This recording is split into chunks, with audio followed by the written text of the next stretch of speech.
Hello, hello.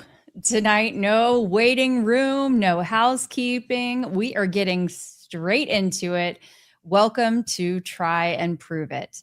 So, Jordan claims that he has found the most epic conspiracy theory of his life, that a world ending level cataclysm 12.9 thousand years ago made us forget who we are in this world. I'm Keli Raybon. I am an investigative journalist, and Jordan Henshaw, he's the conspiracy guy. Well, and a little more too. Tonight, we are putting this thing on trial. So your job in the chat is to play jury. Does the evidence hold up, or is it just another beautifully packaged delusion?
My name is Jordan Henshaw. And my name is Keli Raybon. I'm a mechanic. And I'm the journalist. Together, we're try and prove it. Someone has been charged with aggravated murder and is facing the death penalty. So we better figure it out, right? Tell the difference between an assertion that is true and an assertion that is false. You've got to start with all of the evidence. You don't have all the evidence just yet. Okay, well, I have never, but it's a dot. Where's the dot? Right there. Science is not absolute. It doesn't say this is what happened for sure. It says this is the best explanation we have. Start sequence. One. If one picture is worth 1,000 words, one field demonstration is worth 100 internet conspiracy theories. I'm gonna ask something at the risk of being wrong. Okay, but we're all just friends here. We're all just talking. And we're back. So it sounds like we had some music echo a little bit. We'll have to figure out what happened there later. But we're going to go ahead and get started for tonight. Tonight we're talking about something that happened a very long time ago, and I'm going to do my best to draw lines between, like, why do we care about something that happened like many thousands of years ago? How does it matter today? We're not talking about the Charlie Kirk case tonight because, the show is going to move some different directions in the future. This is like the conspiracy theory to end all conspiracy theories. I have a big presentation for you tonight that I'm really excited to get to. This is stuff that I've been researching kind of passively, sort of passively consuming a lot of material on this, a little bit of active research as well. But I've been balls deep on this for about 5 years now. So I've spent a lot of time learning about this stuff, and it's a lot of stuff, a lot of really interesting stuff about who we are as a species and our identity and our history.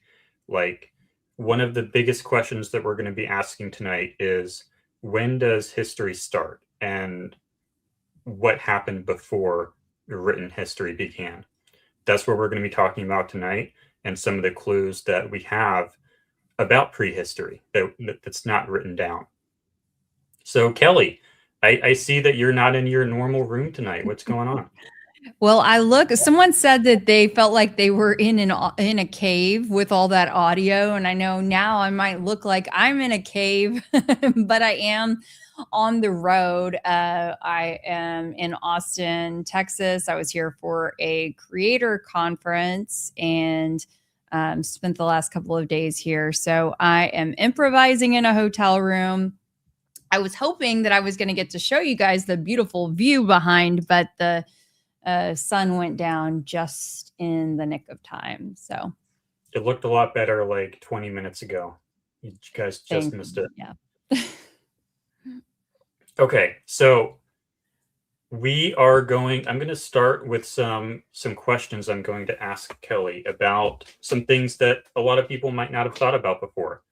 So to begin with here, Kelly, did you know that much of North America was under ice only 11 to 12,000 years ago? I mean, I feel like maybe I heard about that in a textbook a long, long time ago, but beyond that, no, I don't know much about it at all. So there we go, and boom. And if we can go to the other one. So this is about what North America looked like about 11,000 years ago. So yeah, this was the end of the last ice age, and there's a lot more ice back then. And when you think about why is there not a lot of ancient history in America, but there is in a lot of other places, this might have something to do with it. So people don't understand that a fairly short while ago, like 100 generations ago or so, this is what the planet looked like. And it's relatively in our recent past. So this is one of the things we're going to be thinking about tonight. And okay, next question. Did you know that there was a major climate change event back then, only 11 to 12,000 years ago? A dramatic, like when they talk about global warming today, they have no idea. Did you know that there's a major, I can't say cataclysm because that part is in dispute, but did you know that there was a major climate change event back then? I mean, maybe I've heard rumblings of it, but I didn't definitively know it. No. Do you know how far back recorded human history goes? That I definitely don't know. I've been to a few museums in DC and saw some pretty interesting figures. Man, I should have brought those pictures up for this. But yeah, it was kind of fascinating to see some of those, I guess, recreations and artifacts that they have. But that's the extent of it. And would love to hear in the chat as well. what I they're just asked the chat oh what they perfect. think. So the answer to that, and we'll get to it, is human history only goes back like 6,000 years for the most part. But this thing happened like 12,000 years ago. So there's a lot of missing time just to this event. Do you know how long anatomically modern humans have been around? So like humans like you and I with the same brain, with the same basic body shape, the same height and everything? At the same height, that's got to be a relatively short period of time in comparison to what you're talking about. I would guess, I don't know, less than 1,000 years for sure, maybe a few hundred. No. Like humans like us, like how long have, like if you were to find a skeleton and Oh, like if you were to I find a don't know, skeleton, but that would be our size. The reason why I'm basing that off of is again going to the museums that I went to a couple of years ago, but I don't remember off the top of my head how long ago those artifacts were from. so the reason I ask is there's a lot of smart people who do a lot of really, really smart things. And what I'm asking is, do you have any idea how long like really, really smart people have been around? No, how long? We're going to get to that. But okay, the answer is like 300,000 years. What? No way. Yeah. And Okay, our history you're only gonna goes have back to to do a 6,000. lot of convincing tonight, Jordan, because Perfect. 300,000 years. Yeah. We don't Okay. know it, like exact. We can't talk to these people, but when you look at the skeleton and like the brain size, it's about 300,000 years. But the crazy thing, and the reason we're talking about this tonight, we only have 6,000 years of history, but we've been around for 300,000 years. So it's like, okay, what happened? Like, there was probably a version of me who lived 12,000 years ago, who lived 24,000 years ago. There was a version of Keli who lived 50,000 years ago. What was the Keli 50,000 years ago doing? Oh What was my she goodness. investigating? Isn't that crazy to think about? I mean, did they even have language in the way that we speak, or did they communicate differently? I don't know. We don't know. We have no idea. And that's the really interesting thing. Because after 10,000 years, like think about our society, our civilization. If we were to get taken out by some kind of cataclysm, 10,000 years later, what's going to be left? So we have no idea, right? We're going to get into that more. Have you ever wondered what all the humans in we were just talking about that. Have you ever wondered what all the humans in prehistory were doing for thousands and thousands of years? We're going to get into that later.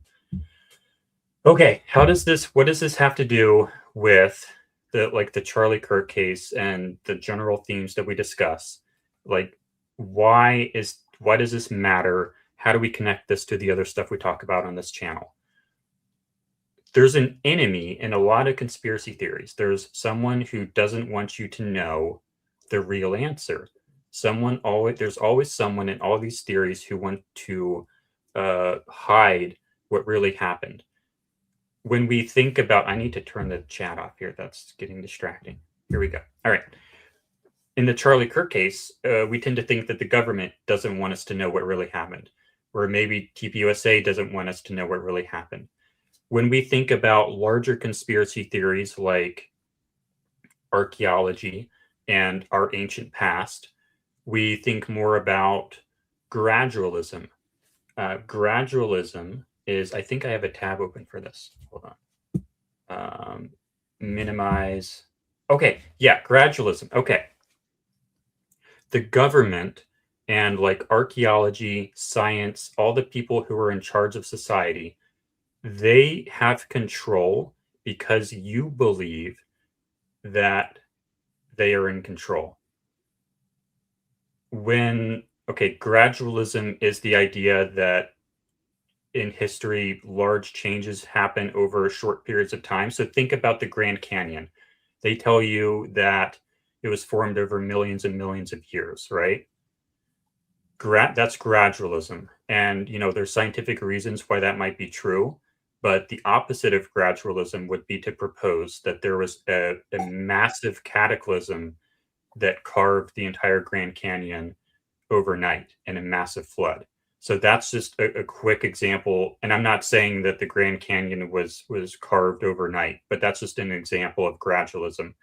I think that when you think about proposing explanations for things that are not gradualistic, that are more cataclysmic, that erodes the control that science and government has. When you start proposing that only 11,000 years ago, there was a massive cataclysm and basically the entire world ended for something that we have no control over, government and the people in charge don't like that because they can't control that. That erodes our perception of their power. I'm going to play a clip here that I think sort of demonstrates this. This is not the right one. Here we go. So this is from the HBO miniseries done on Chernobyl, the nuclear disaster that happened back then. This is a great series, but the premise of this is the plant just exploded and they're trying to figure out, what do we do? There's all this radiation in the air. It's in a civilian population center. Do we tell everyone to evacuate or something else? And what they're discussing here is the danger level and what do we do about it? But this is a government. This is an oppressive government. They want control. When they see a cataclysm that just happened, that's staring them down in the face, they want to dismiss it. Because if there's a massive disaster, that means they don't have control over you anymore. It erodes their perception of control. So take a look here at what they do instead. Dangerous is this? There's mild radiation, but it's limited to the... Is the audio working? Yes. For the folks in the... Yeah, if it works for me, then it should work. There's more radiation than they're saying. We have wives here. We have children. I say we evacuate the town. Please, my wife is here. Do you think I would keep her in Pripyat if it wasn't safe? Bogdanov, the air is glowing. I wonder how many of you know the name of this place. We will call it Chernobyl, of course. What is its real name? The Vladimir I. Lenin Nuclear Power Station. And how proud he would be of you all tonight. Sometimes we fall prey to fear, but our faith in Soviet socialism will always be rewarded. When the people ask questions that are not in their own best interest, they should simply be told to keep their minds on their labor and leave matters of the state to the state. We seal off the city. No one leaves. Danger. Yeah, so that was right after Chernobyl exploded, and they sealed off the city so that no one could leave because they wanted to maintain power and control. So, Kelly, have you ever walked outside one morning and wondered what would happen if the world ended today? I have definitely had that thought cross my mind a time or two. But it never does. It never does. But there are a lot of things that we hear and read about. It seems like an increasing amount that make us think about end times, whatever that is, Yeah, and like the second coming type deal we had in the title. But it never does. And every day that a massive cataclysm doesn't happen builds our belief that it can't happen. So this person says, oh my God, the world's going to end on this date in 2012. And then 2012 comes and we're still going to McDonald's eating cheeseburgers. Oh my God, there's never going to be war in America on American soil. Well, that hasn't happened yet, but it could. But every day that we walk outside and these terrible things don't happen, it just convinces us that it never will. But these things do happen. It happened to the dinosaurs. I think it happened 11 to 12,000 years ago, and it could happen again. It could happen any day just because we have a secure society and we think that we're in charge of the planet and we think we're capable. We're not invincible. There are a lot of different things that can happen on this planet that would wipe us out. and to this planet from, comet impacts and stuff. So that's another thing we're going to be focusing on tonight, is how we're not invincible as a civilization. All right, so I'm going to tell a story very briefly that I've been working on basically my whole life. I'm going to very quickly go over it. There is a young woman in this story. She lives in a Bronze Age society where they use bows and arrows and swords, and they've barely invented the wheel. I'm going to pull up an image here. Where's my image? Here. Go here. Okay. Imagine, let's start with this preface here. Imagine you are in a Bronze Age society. All you have is bows and arrows, and you walk into a cave and you see this. Jordan, can I stop you for just a moment? For those who may not know, when you say Bronze Age society, can you elaborate on what that means? That means you have bows and arrows. I mean, I don't know if So that's like we're talking a long time ago. Yeah, bows and arrows, maybe chariots. Like think of like something like the Battle of Troy, something like that. Okay. More than hunter gatherer, but yeah, got it. Yeah. And for anyone just listening, I'm showing images of a steam engine that's in a shop that's being restored. So imagine you have bows and arrows, and that's all your society has, and you find this thing out in the middle of the woods.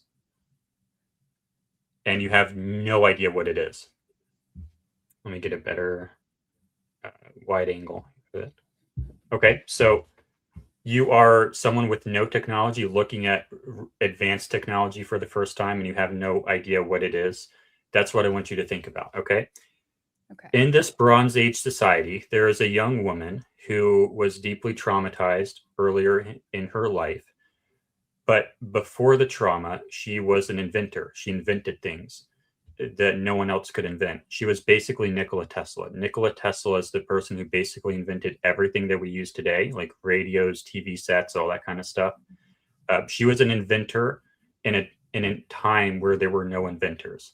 But then she was horrifically traumatized, so bad that she lost her ability to communicate. She became extremely low functioning as a result of the trauma. She couldn't talk anymore. She couldn't really do anything anymore. She was in a permanent dissociative state. But she is cured of that, but then the cure actually kills her in a week. But she has a week in order to... What happens is she gets... in my voice recording, I did a much better job of explaining this. But basically, she's taken to what's actually a steam engine, and she has to fix the steam engine. No one knows what a steam engine is. No one knows what it does. They think it's like spirits and magic and like religious stuff. But she has to fix it, and she comes in. She remembers a time when we rose to and fell from the heavens on pillars of fire. She remembers a time long ago that no one else remembers, where we had high technology. She remembers a time where magic was real, was tangible, and was personal. But no one else does. It's not reincarnation of identity, it's reincarnation of the civilization's memory. So she understands technology, she understands what the steam engine is, what its purpose is, and what she's looking at, but no one else in her society has any idea.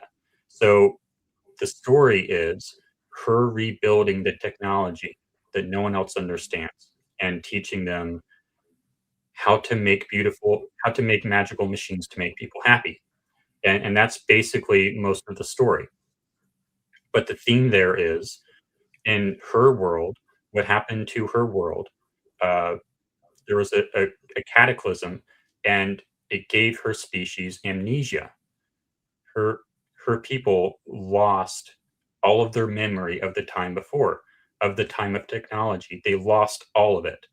And the only remnants that were left over was this steam engine that they just found in a cave. And so you're given this extremely bizarre thing to look at that no one understands. And it's trying to tell you something about your past, but you can't remember your past because there was a cataclysm, there was a trauma that was so horrible that it eliminated your ability to remember the time of magic. So that's what we're going to be talking about tonight. We're going to be looking at some other technology that we're not going to understand. We are the Bronze Age society tonight, looking at a steam engine for the first time, having no idea what a steam engine is, because there was a cataclysm that happened to us that was so bad that it gave our species amnesia, that we can't remember past 6,000 years ago.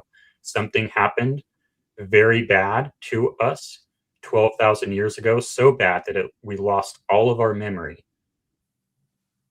And we only remember 6,000 years ago, and we're looking at this steam engine in the cave. We're trying to figure out what it is, and we're trying to remember the lost magic.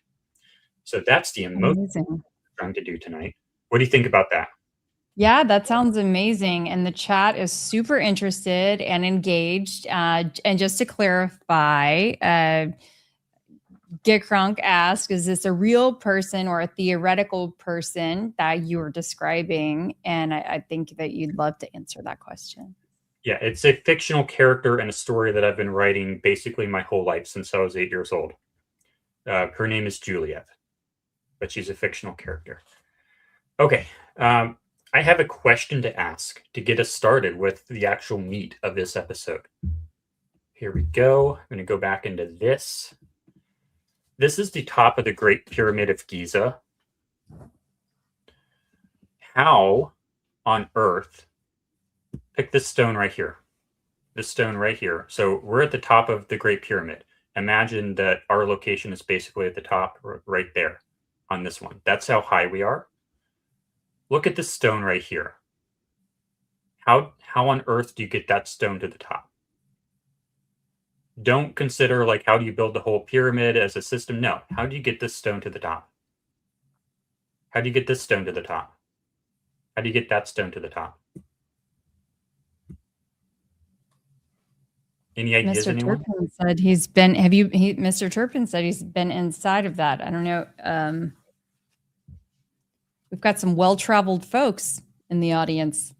But I was going to say a pulley system. That would be my only guess. If there's audio, I do not hear it. I don't want the audio. The audio. Okay, got it. Okay, no problem. Wow. How do you get this? How do you get those stones to the top, Kelly? I mean, do you have to climb the whole dang thing? These things are like 1 to 2 tons. Oh, the stones themselves? Oh my gosh. Yeah, like 1 to 2 tons. How do you get how do you get a 1-ton stone to the top of this? Not a pulley system then. Okay, people are saying sound waves. I don't know. Yeah, acoustic levitation is one of the theories, but we can't demonstrate it. High-tech floaty vibration. Here, I'll put some of these on. How do you get this stone to the top? That's like 400 or 500 feet in the air. How do you get that stone to the top? Wait, build it top to bottom. I don't know. How does that work? It doesn't. You guys are way smarter than me. How do you get this stone to the top? How do you get that one to the top? Like, forget like trying to figure out how to do the whole thing. Top of the line Ford F-150. Yeah. They allegedly did this. They didn't even have pulley systems back then. Catapult. They didn't even have pulleys, allegedly. The people they say built this, they didn't have pulleys. Build a larger structure. Well, yeah. Okay, there's a story about a pit at a mine, and it was basically a dump where you would drop off dirt just to dump it and have some place to dump it. That was about the volume of the Great Pyramid. It took them like 20 years to fill it just with dump trucks. A pit the size of the pyramid, but this is a structure. Maybe it wasn't 20 years. Maybe it was 5 years. I'll have to look that up. But even if you just had dump trucks rolling in every day, trying to fill just the volume of this pyramid, it would take years without cutting anything. And the crazy thing about this is, did you know that the Great Pyramid has, how many sides does the Great Pyramid have? Oh my God. I don't know. Oh, it's too many questions for me this evening. Would you be surprised to find out that it has 8 sides? 8? Okay. Yes, I would be surprised to think that it was that many. Check this out. That's how intricate this structure is. It's an entire, each thing here is like concave. It's not even just a flat side. That's interesting. Yeah, I would have guessed 4, as I was, doing my little work here, trying to envision that. But it's 8. Why would you do that? Who does that? And what does that tell you about the technology of the person who woke up one morning and said, hey, we're not going to do a 4-sided pyramid. No, let's make it 8 sides. And make it like so fine that you can't even tell that it's 8 sides, but you can tell under the right lighting. Who does that?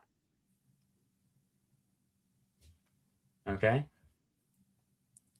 We're now when you put it like that, it is really impressive. And you think, wow, they were quite advanced without the use of computers and the internet and AI and all of the things, right?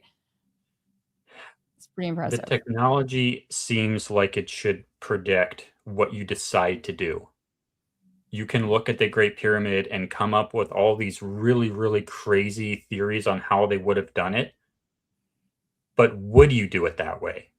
Unless it was really easy to build a pyramid. So you typically tend to do things that are like easy to do at scale.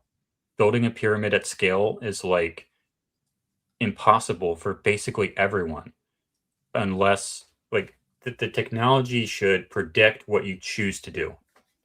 All right, so this is polygonal masonry. The oldest stone walls that we know of, they look like this.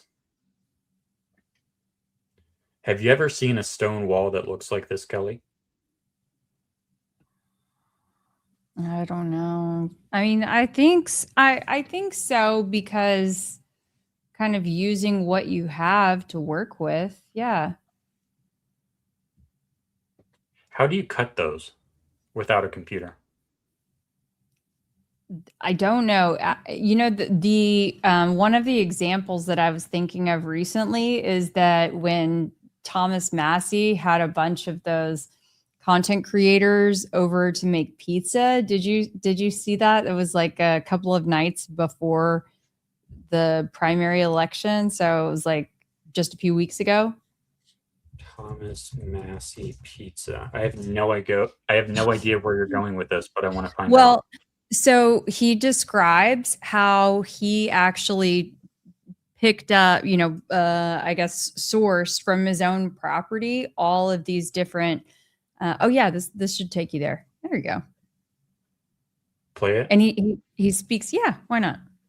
Laid them up here, and it just took forever. What is your method of cutting them? I think it took me 3 months to go from here to there. Wow. And that's all I did every day. I mean, but I put a pizza oven, a wood cook stove, a rum. Wait, what did he do?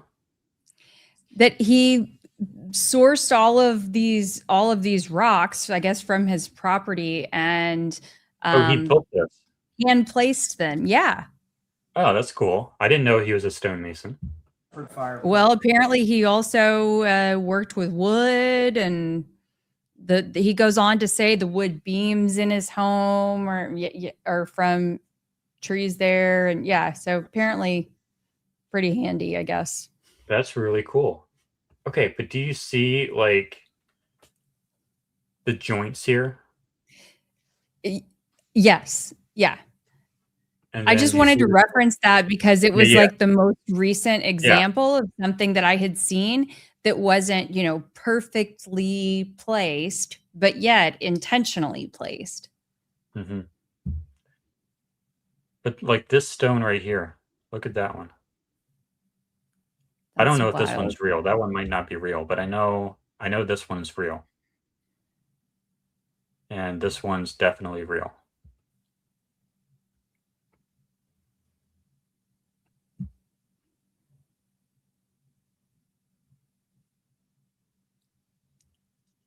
I mean, like they even managed to fill in the grout or whatever you call it. There's no grout. There's no grout. So, I mean, they're just flush like that. Yep, they're perfectly flush, so much that you can't fit paper inside the joint. Wow. How do you do that? This is the oldest stone walls that we have. This is like 12,000 years ago. We have no written record of the people who built this. And this happens in prehistory. How do you do that? We can't do this today. We cannot do this today. It would take 20 years to do this today. But they have these walls all over the world. On every continent almost. Not on every continent. They have it in South America. They have it in Asia. They have it in Africa. And I think they might even have it in Europe. How do you do that? We can't do this today. This doesn't exist today. There Okay, are Jordan, we have a no request here. the pregnant woman. Yeah, that's one of the larger. That's the largest stone. Stone of the pregnant woman. I have no idea why it's called that, but this is the pregnant stone here in Baalbek. That's some humans for scale here.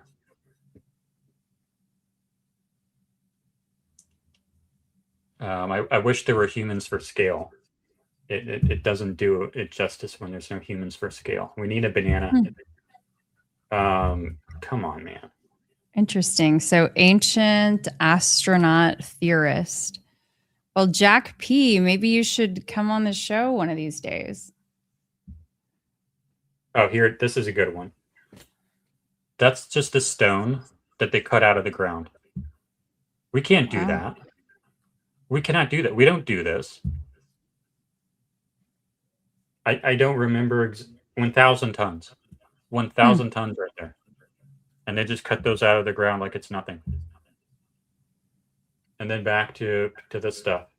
We cannot do this today. We do not do this today. Look at any stone wall anywhere in the world that's modern. Nothing remotely close to this. We can't do it. Like, there's no stonemason you can go to, show them this, and ask them to do it. You can't do it. Nobody does this stuff. It doesn't exist. But this was 12,000 years ago, Kelly. Interesting. Who built this? So I don't know. So why aren't we doing that today? We're going to find out. Okay. Why aren't we doing it? What do you mean?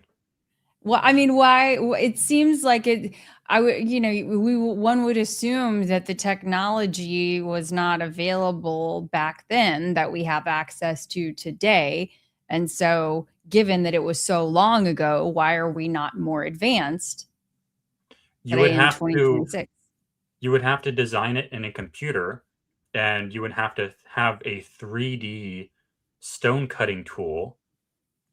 Not 3D printing, but like I forget what it's called. It's a 6-axis, 6 axes of freedom cutter, like CNC machine, is what you would need to do this. But we don't have that. We do not have the computerized CNC machine that cuts stone like this. We have it for softer stuff, but not for stone. There's no CNC machine that can, like, you put it in a computer and figure out exactly where this corner should be, exactly what this shape should be, exactly what that shape should be, exactly what, that's not a good example. Why is this so small? Exactly. Like, you have to put that in a computer, Kelly. You Mhm. can't do that by hand. A computer has to do that. Yeah, there has to be some pre-planning going on there. You're not just You can't winging it. you can't pre-plan that manually. You can't do that by hand. You cannot fit paper between these joints. There's no mortar. Now, how And do this we is know that 12,000 there's no mortar? because there's no mortar. But just like that, the rocks couldn't have like settled essentially, and the mortar dissolved or something over all those thousands of years. There would be gaps. There's no gaps. You can't fit paper in the joint, and there's no Okay, mortar. got it. There's no grout. There's no mortar. It's just stone on stone. We do Instead, not have the today, I mean, technology. we build homes, that are sort of shotgun homes and structures that it would cost a fortune, I would think, for something like that. I mean, it costs so much more money to have, what that sort of workmanship We don't have the is based technology to on do this at all. It at doesn't all. exist. No. Wow.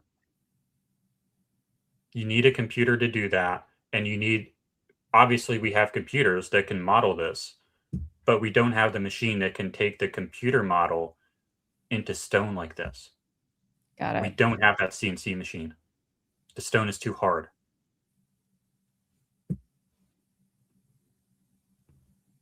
Okay. This is another site. This is the Aswan Quarry in Egypt. This is another obelisk that someone was cutting out of bedrock. One of the things like the Washington Monument. They were cutting this out of bedrock. And these scoop marks here, the little scoops, we don't know what that is.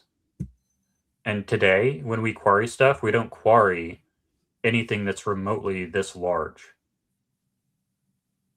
And we don't know what the scoop marks are. And these scoop marks, we don't do this today. And the idea that people have is that they used pounding stones and they just pounded it over and over and over and over and over again. But what are the scoop marks? It's like they scooped the stone out like it's ice cream. That is fascinating. When the stone is clearly very hard, how in the world would you scoop it? Yeah. And when you study these scoop marks, it looks like the angle changes. So it's like an articulating arm. When you look at the details, it's like if you were to have an excavator and go boop, and then I can't really hold on. Do you have an explanation? If you had an Okay, sorry. excavator that's doing scoop, scoop, scoop, scoop, the angle of each scoop is going to change as the arm rotates around, and we see that in the scoop patterns, as if there's an arm that is articulating and rotating about. And we have no idea how they did this. And again, I need to go back to this one. Again, have you seen the Washington Monument? Yes. Do you know how it's built? Not off the top of my head, no. Is it one big stone? I don't recall. The stones are like this big. They used stones that are like this big for it. Just like every other monument ever, basically. Except for the stuff like 12,000 years old. You look at the 12,000 year old stuff, it's all one big stone. But the stuff we do today is always smaller stones. Now, granted, the Washington Monument is like 50 times bigger than a lot of these. But still, we don't do stones that are nearly this big. We always use smaller stones because it's easier. And we don't really have the technology to move stuff like, oops, yeah, nope. Where is the one I just pulled up? It's not that one. Where's the pregnant woman one? Where is it? Where did it go? I must have closed it out. But remember the 1,000-ton stone that had like 100 people on it. We don't have the technology to move that stone. If we wanted to move that stone, we can't do it. But they quarried that out of bedrock, and apparently they were going to move it somewhere. We can't move it. Okay. This is the Red Pyramid. This is in Egypt. This is not a pyramid, but this right here is. This image, this thumbnail. This is a model of the internal chambers of the Red Pyramid. And I should probably show you an example of what the Red Pyramid actually is. Red Pyramid of Dahshur. Can we have an image that's larger, please?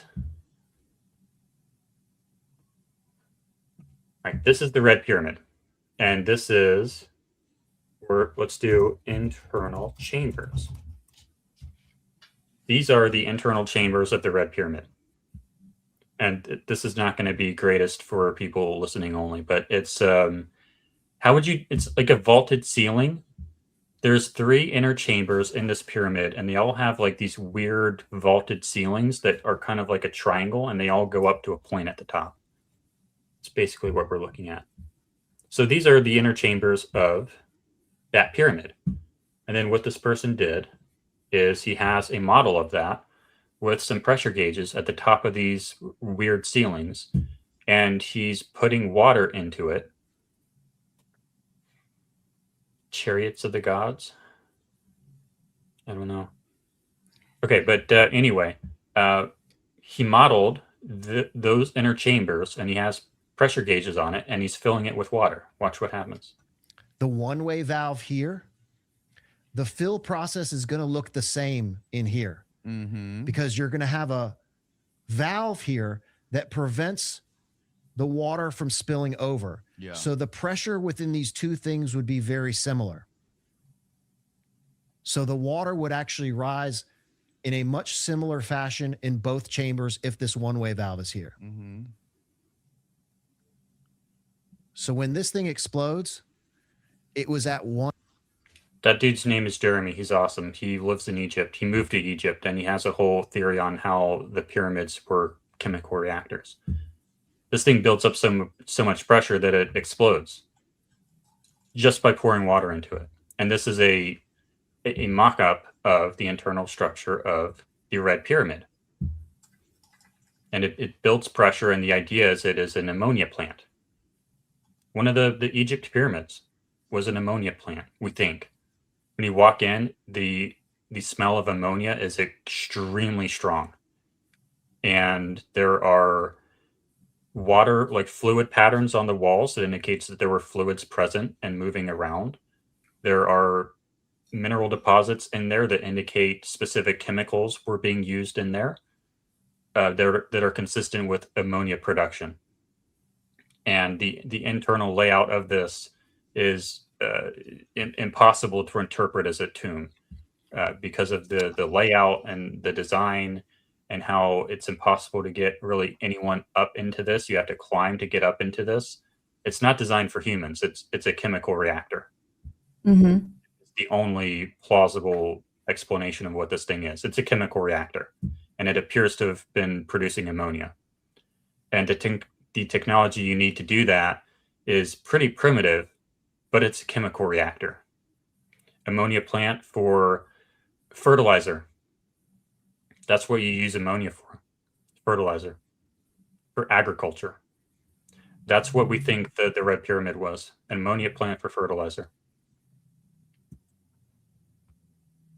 But, you ask Egyptologists, what was the Red Pyramid? They tell you it's a tomb. In a much similar fashion in both. This isn't a tomb. This is a chemical reactor. And the reason the Red Pyramid doesn't explode is because it has all the casing stones around it, which hold back the pressure. You needed to put this maybe in a pool, or fill it with sand and maybe put cameras inside of it or something to keep it from exploding. But in order to determine that, right, there had to have been some errors, some experiments along the way, some mishaps. Yeah. Whoops. Okay. Yeah. We're looking at some images now that are in the ground. If you were to fly an airplane, this is over the Amazon. As we burn the Amazon, because apparently we're doing that, as the Amazon burns, we find these little glyphs in the ground as we fly over it with planes from the air. All of these glyphs are just in the ground. And that's wild. So that's not just an imaginary. That's not just art. I mean, that for sure exists. Yeah. I don't. I wonder why those images are in grayscale and not in full color. Because it's satellite imagery. Oh, you have to go that far out? Yeah. Like, I guess that high up. Yeah. To be able to see it. Well, maybe you don't have to be in space, but I think this is just the convenient option because most people can't fly a plane out there. But these are the drawings that people put in the ground that you can only see from the air. Like how do you do that? You're never going to see it. If you don't have plains, there's no mountains you can go on top of to see it. Why were they doing this stuff? This is new for some of the folks in the chat. Yeah. Like, who does this? Who gets up one morning and decides that we're going to draw these pictures on this scale in the ground? I mean, okay, well, that's different, but I would say growing up in the farming community and things like that, there have definitely been some folks who have, drawn out or, essentially drawn out like much more simplistic drawings than that. I mean, it would be something like, I don't even know, like a smiley face or something like that. Like nothing, I haven't seen anything to that extent, not in the Amazon, I'm talking about like a agriculture field. So. Yeah, but it takes a whole community to do this. You don't want to be the one who goes outside the lines and messes up the whole drawing, man. You definitely be in big trouble. But this is just another example of what some other people are capable of. Do you think that could be communicating with aliens? Okay.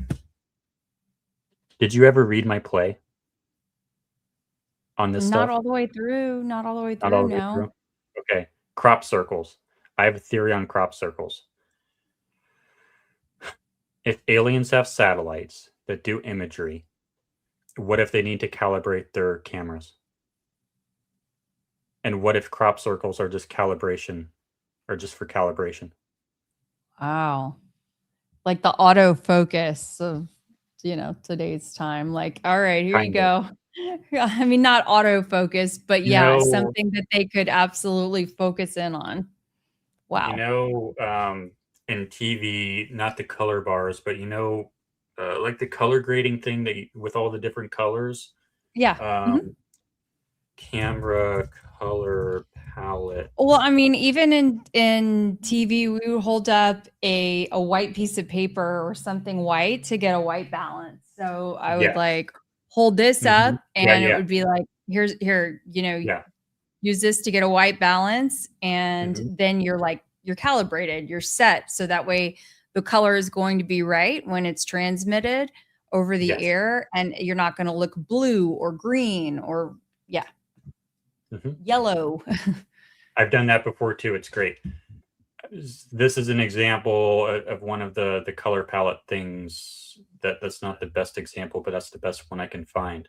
But you have a known pattern that you put in your scene, and you use the known pattern to calibrate your camera. And so I think that, okay, there's two different kinds of crop circles that we know are human made just for fun.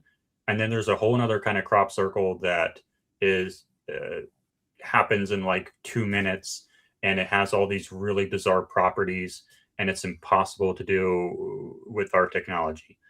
And I think the best explanation is it's some kind of calibration system. And I want to say thank you so much to Diane Doyle, 9848. Thank you for the super chat. We appreciate that so much. Yes, it actually looks like it came through twice. So thank you. Thank you. Thank you. Whoops, that wasn't a mistake, was it? I don't know. If so, we'll help her out.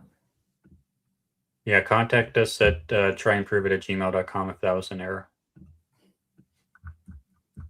All right. Okay.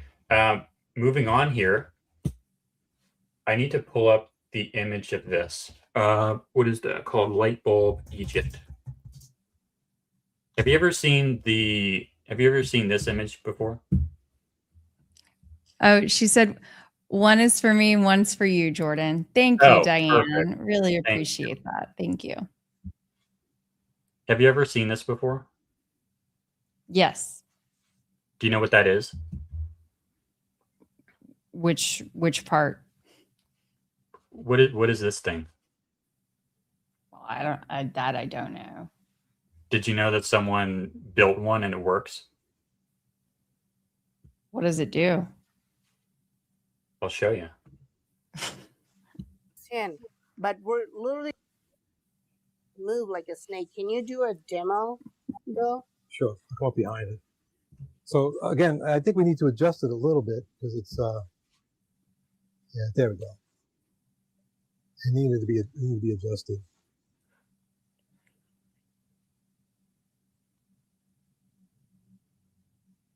Okay. There you go. So that's probably the best. And again, so it's a and you can see how you can move it around. So even if you go near it, it starts moving, right? Yeah. Oh wow. So usually I'll do something like that. Oh wow. And you see these two blades here? Yes. It doesn't work without those two blades. It needs those two blades. Oh, I couldn't tell if that was a line or if that was in the background. So, okay. What do you mean? I see now. I couldn't tell if it was if those two blades were up against the device or if they were just in the background image. I guess maybe my depth perception was off there. So hold on. Interesting. They're right in front of it. I'm going to try to find it better. Got it.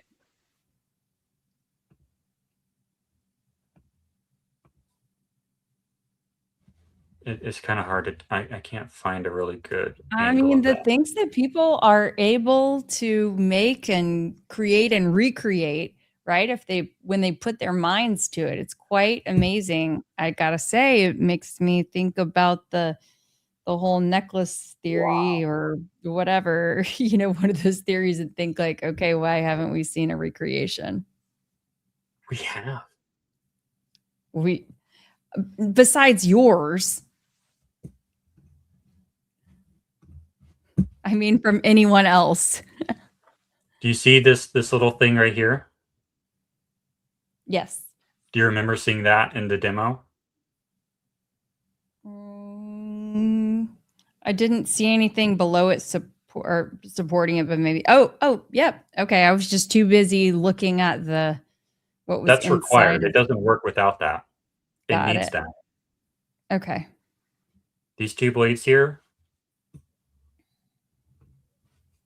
It doesn't work without those. Oh, wow. Okay. Yeah. It doesn't work without those. That's wild. The little snake inside of it. The cord coming out on this side. Oh my gosh. Little cord right here. That's the cord. That's the power cord. It doesn't work without the power cord.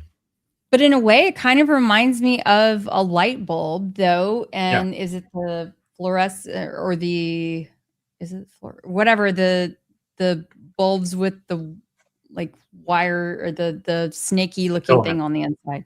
Yeah, the Well, this is filament. Thank completely you. different, though. This is different, though. Understood. But sort of a riff off of that concept. Yeah, totally. I don't understand how this works. It would be, this person has 2.4 million subscribers, so we're not going to be able to talk to them. But maybe the guy who built this, maybe we can have him on. I don't understand how this works. I don't know what it is. I want to talk to him, though. But like that's like the same thing, and it works. And you need to blade. You don't. It doesn't work with 3 blades. It doesn't work with 1 blade. No, you need 2 blades. This is ancient Egypt. They had this. So I see a lot of people saying Baghdad battery. Is that what it's called, or is that something else? That's something else. Okay. And then I've also seen someone saying a Dendera light. Is that what this is? Yes, that's what it's called. That is the Dendera light. Right down here. Got it. Okay. Correct. Okay. Have you ever seen this city before? No, I've missed that on the list of wonders of the world, I guess. This is a city in India that they just carved straight out of bedrock. Wow. This is a person right here, I think. No, that's not a person, but a person is like the size of my cursor. They carved a whole city out of bedrock.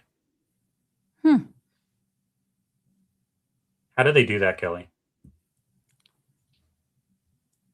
I don't know. When's the last time you heard on the news that they're going to start a new city project where they're just going to cut it out of bedrock? How do they do that?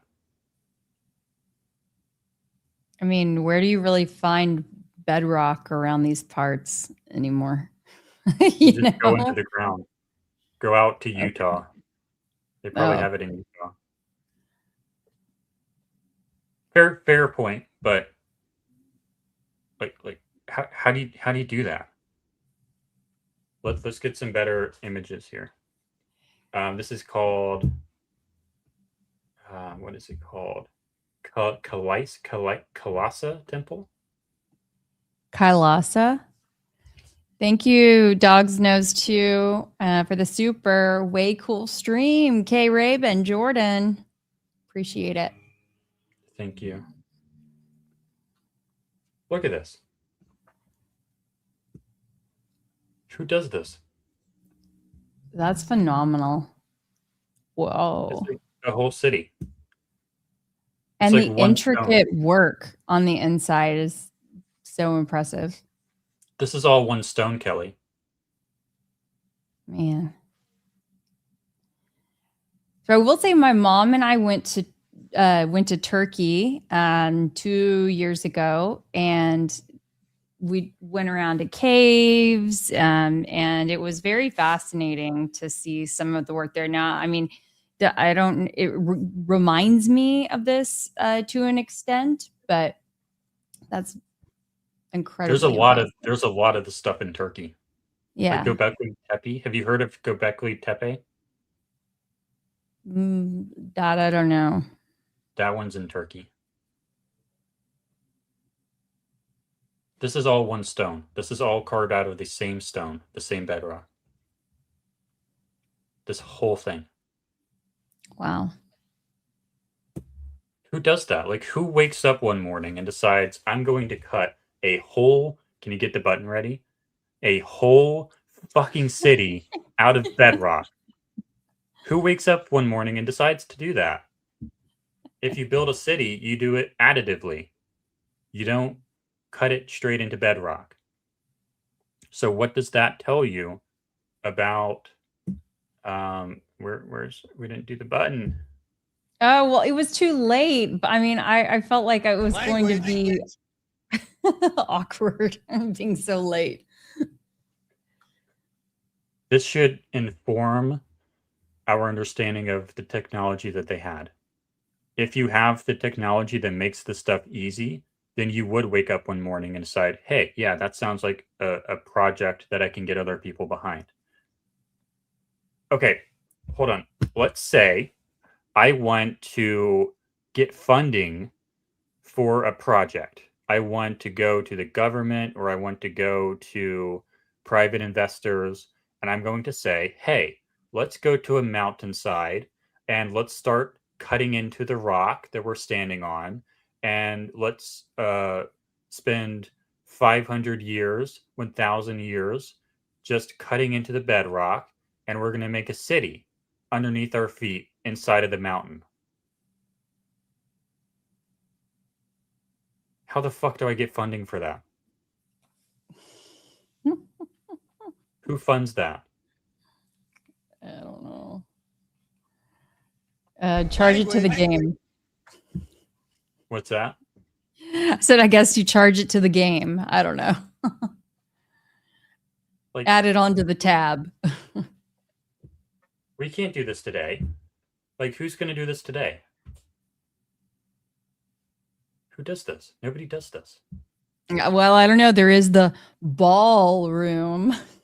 It's additive. We don't know what they're doing under there, and we're all paying for it, and we'll never get to use it.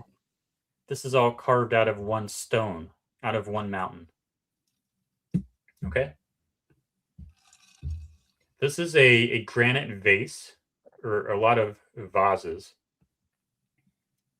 that they found in Egypt in a pit. These are like ancient vases. And this is an aerospace factory where they build parts for spaceships, basically. And they have precision tools that allow you to figure out how precise a vase is. So, okay, you have a vase that has a circle on it that's circular or spherical, and you want to find out how perfect is the sphere, right? Is it off at some points by like 5 thousandths of an inch? Is it off by 10 thousandths of an inch, 20 thousandths of an inch? How perfect is this shape cut into granite? And what they do is they have all of these precision instruments that tell them exactly how precise it is. And we're going to see how precise it is. A minute ago. Right. Oh, here it runs out on the. Okay. It'll run out on Sneak the around. You're right. Which would actually be a good indicator of the precision. So they're setting the instrument up now. And so what this is, they have a needle that touches the edge of the vase, and they're going to spin the vase. And then if the vase is imperfect, the needle will move up and down based on the imperfection. And that will be translated into this gauge, which is in microns, I think. I think that would be like thousandths of an inch. So we're going to see how much the needle moves based on the imperfections in the surface.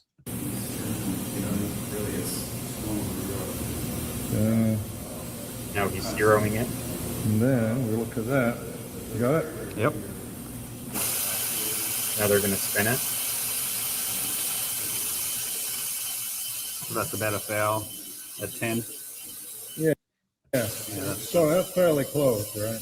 And as you see, 10,000 is the back into focus. As they spin that thing, you're watching this needle to see how much it moves. If it barely moves out of one of these ticks, it's precise to 1,000th of an inch. So this phase, the circularity of it, or the sphericalness of it, is precise to 1,000th of an inch. We can do that, but that's aerospace grade precision. You have to turn that on a lathe, on a high-speed lathe to get that. And they're not supposed to have lathes back then. Certainly not high-speed precision lathes. And this is cut out of some of the hardest granite you can cut it out of. And look at how small that is. And they also have ones, the same vases with the same level of precision, that it's cut out of granite, out of what's the other word? Ben Van Kerkwyk, Uncharted X. He's the guy who made this video. The stones that these things are cut out of are some of the hardest stones. But one of these vases is so thin that you can shine a flashlight through it, through the granite. And it's perfect. But it's so thin. I mean, it almost seems, Jordan, like we're missing an entire chapter of human history. Yeah, exactly. Well, how do you explain that? It barely loses precision on this. So if you were to turn this on a lathe, so it's spinning around super, super, super fast, so you can get that enhanced circularity, these handles are going to be an issue. You have to chisel away the sides here, but it barely loses precision when in this area here. You can't turn that on a lathe and cut that. You would cut it on the lathe. Oh, you can't see my mouse. Like, this is a problem here. You have to chisel this out manually, but it doesn't lose precision there, which is really weird. It should lose precision because you have to change tools. So when you cut this on a lathe, you would cut out the handle, you would form the handle, but the handle would go all the way around the whole vase. And then you would have to chisel out the part that goes from here to here manually, but it doesn't lose precision, which is really weird. It loses some precision, but barely. So that's really weird. But yeah, it's like, okay, there are people who try to reproduce these and they can't reach the same precision using the tools that are prescribed to the people who allegedly built these. They can't get the same precision. They won't even publish the precision because you're not going to get 1,000th of an inch precision using hand tools. You need a lathe. You need a high-speed lathe with precision bearings that we have today. But we can't cut this today because it's too hard. Or, okay, you know what? I should take that back. We can do these today, but we don't do these today. We can put granite on a lathe and get this precision on some of these, but some of them are too thin for us to do today.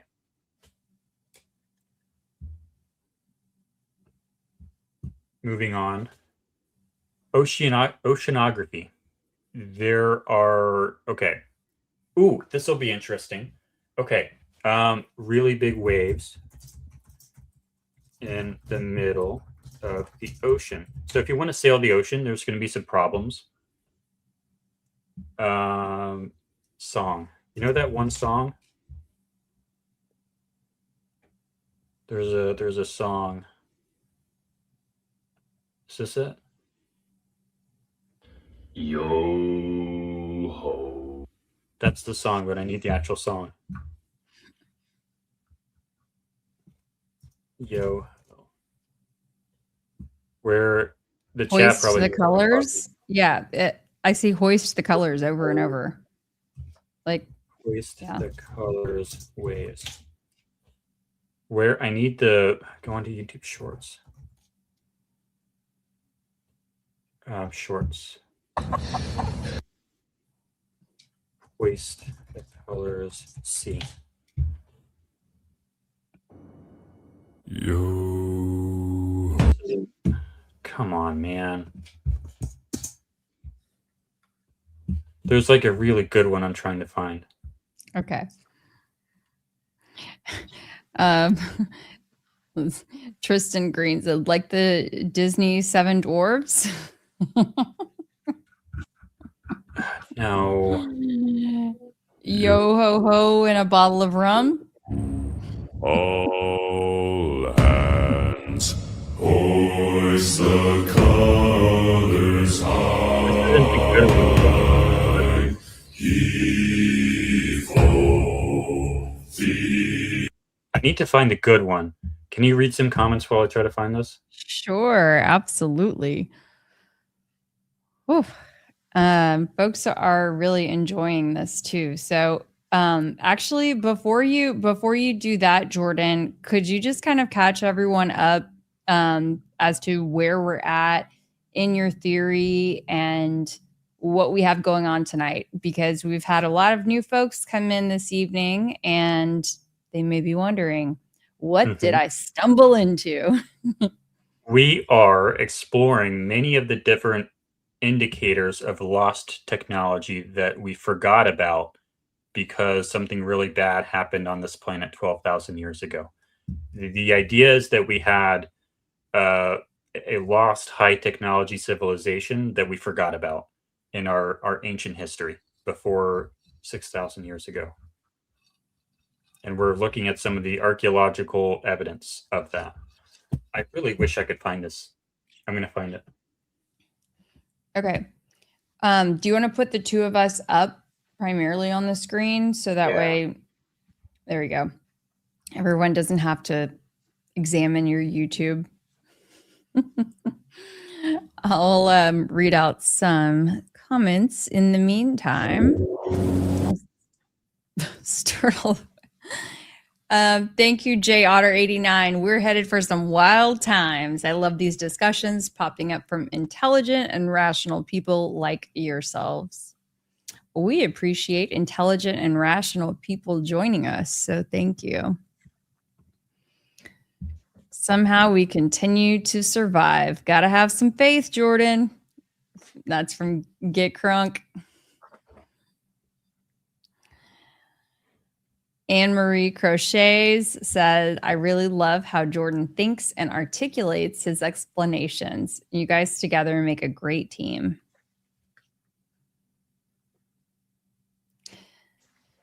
J Otter 89 also had said, please finish that story. That's incredible. And that was referring to your story about Juliet. And so, yeah, was Not wanting Juliet, to make Juliet. Oh, Juliev. Sorry. Juliev. Sorry. And to make sure that you don't give up on that. You've been working on it a long time. And it's a story, I think, that several people in the chat said needs to be told. I like that story, says Janice McIntyre, 300. Reminds me of oral teachings that have been diluted. I don't know, among the Anishinaabe people? Anishinaabe? That's how I would guess. I don't know. But also a result of trauma and interference. Lady Positive Thinker, hidden history. We obviously had technology back then that we don't use today. Okay, I have the video. Okay, go for it.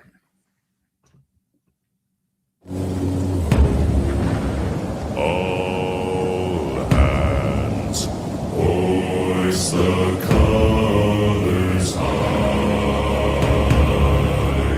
Heave ho, thieves and beggars, never shall we die. Okay, why are we watching this video?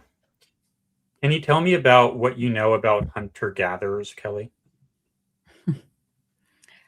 I mean, it seems like it was very primitive, that it was an important method of survival.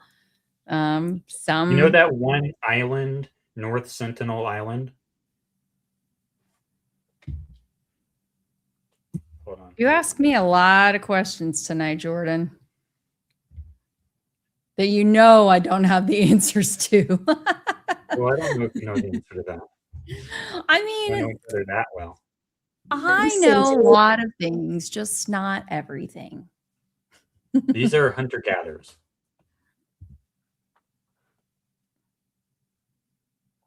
Can we play the video of them? Oh my gosh. Is it really near Epstein Island? No, it's nowhere near Epstein Island. Okay. This is an uncontacted tribe. These are hunter-gatherers. So if we go back to our video here, you think they can do this? It's a You good think they can question. Are we going to get a sail? copyright strike from all this music? I don't think so. I hope not. You should have stopped me though. Thank goodness. Thank you, Christy Lee. Maybe that's going to save us from more yo-hos. You want me to just keep singing it? Okay. Do you think these people who like don't have clothes, you think that they can sail the ocean? Can they do this stuff? Is that AI? Is that fake? It might be. It might be. It looks. I don't know. But there are real videos of it, of how rough the seas can be. Do you think hunter-gatherers can sail the oceans? The reason I ask. I mean, they're out there hunting or gathering something. They're gathering to pillage other ships and civilizations. How about that?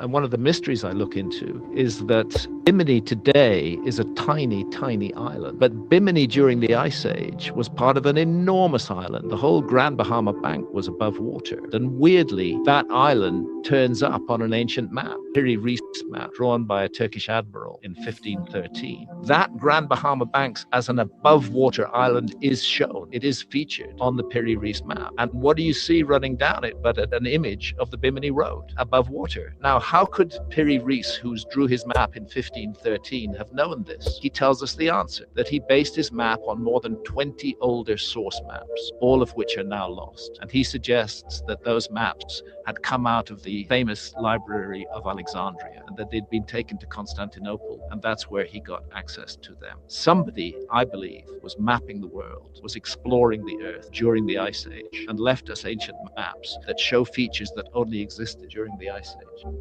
And one of the mysteries I look into. And they have Antarctica on that map as well. And we didn't discover. There were some early on requests about Antarctica and doing, exploring that topic. I think that that would also be, I know we were talking about having Bays on a stream. He loves the Antarctica topic. That could be a really good one for us to bring him on for. So they have Antarctica on their map that was based on older source maps that were from pre-1500. And they have Antarctica on it. So they know about Antarctica, but we didn't find out about Antarctica until... When did we find out about Antarctica? I don't remember. We find Antarctica. Maybe if Baze is in the chat, he can tell us. We found out about Antarctica in 1820. Did you know that? I did not know that. We didn't know that continent existed. So like if you look at maps before 1820, it doesn't have Antarctica. Or maybe 1773, but like a map in like 1600, 1700 doesn't have Antarctica because we hadn't sailed the oceans yet. That's why we didn't know about Antarctica. We couldn't do.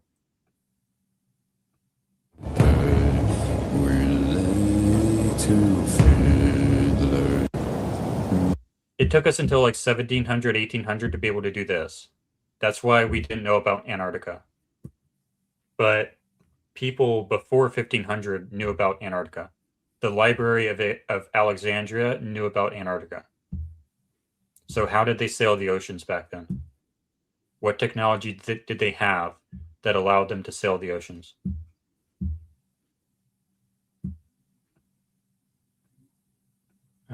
It sounds like they had a lot. I'm just going to ask it again, Jordan.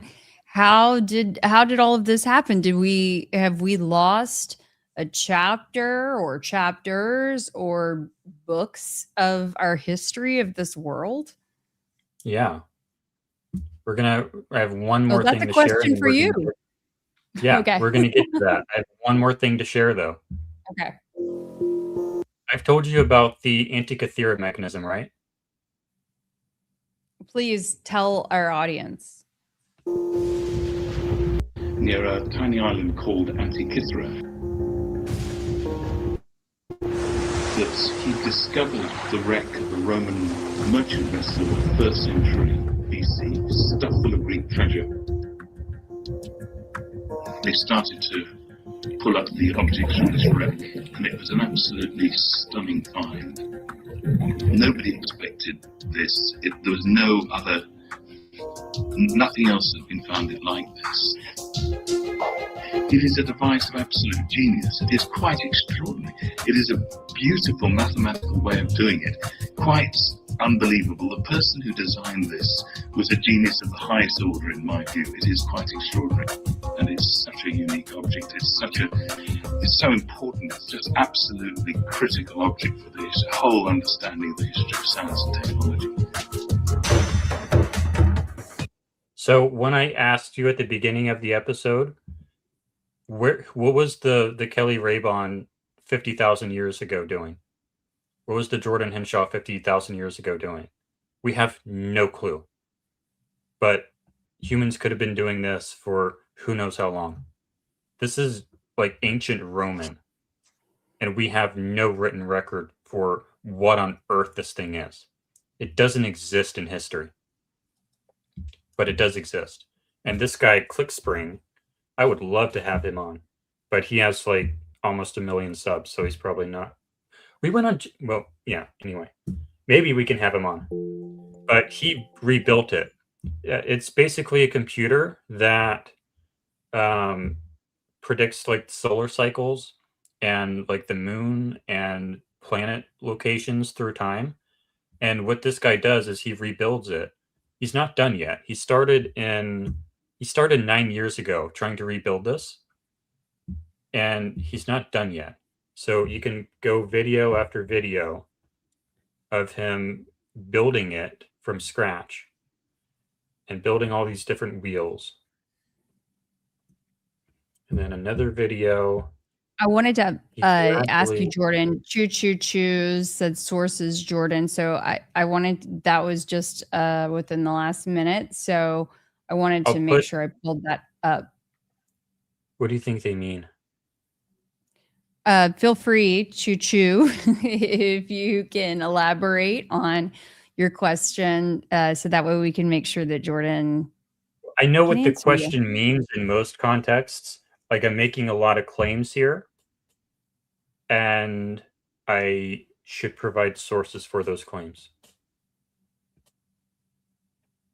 But this is a podcast, so it's not practical for me to, this sounds off right now. It's not practical for me to provide sources for every claim that I make right now. But I encourage you to do your own research, and I will be posting the links to all these videos that I'm using. He wants to read more about the wheel. Just Google the Antikythera mechanism, or go to this channel here, ClickSpring, and you can find out exactly how you would build it and exactly what it does. I'm going to try to type that out for the chat in case it's too small on their screen. Can you, let's see, I mean, because it's even small on my screen. ANTIKY. Yep. Mechanism. Kythera. So this is just, and now he's at 8 years ago, and then we're going to jump forward to episode 10.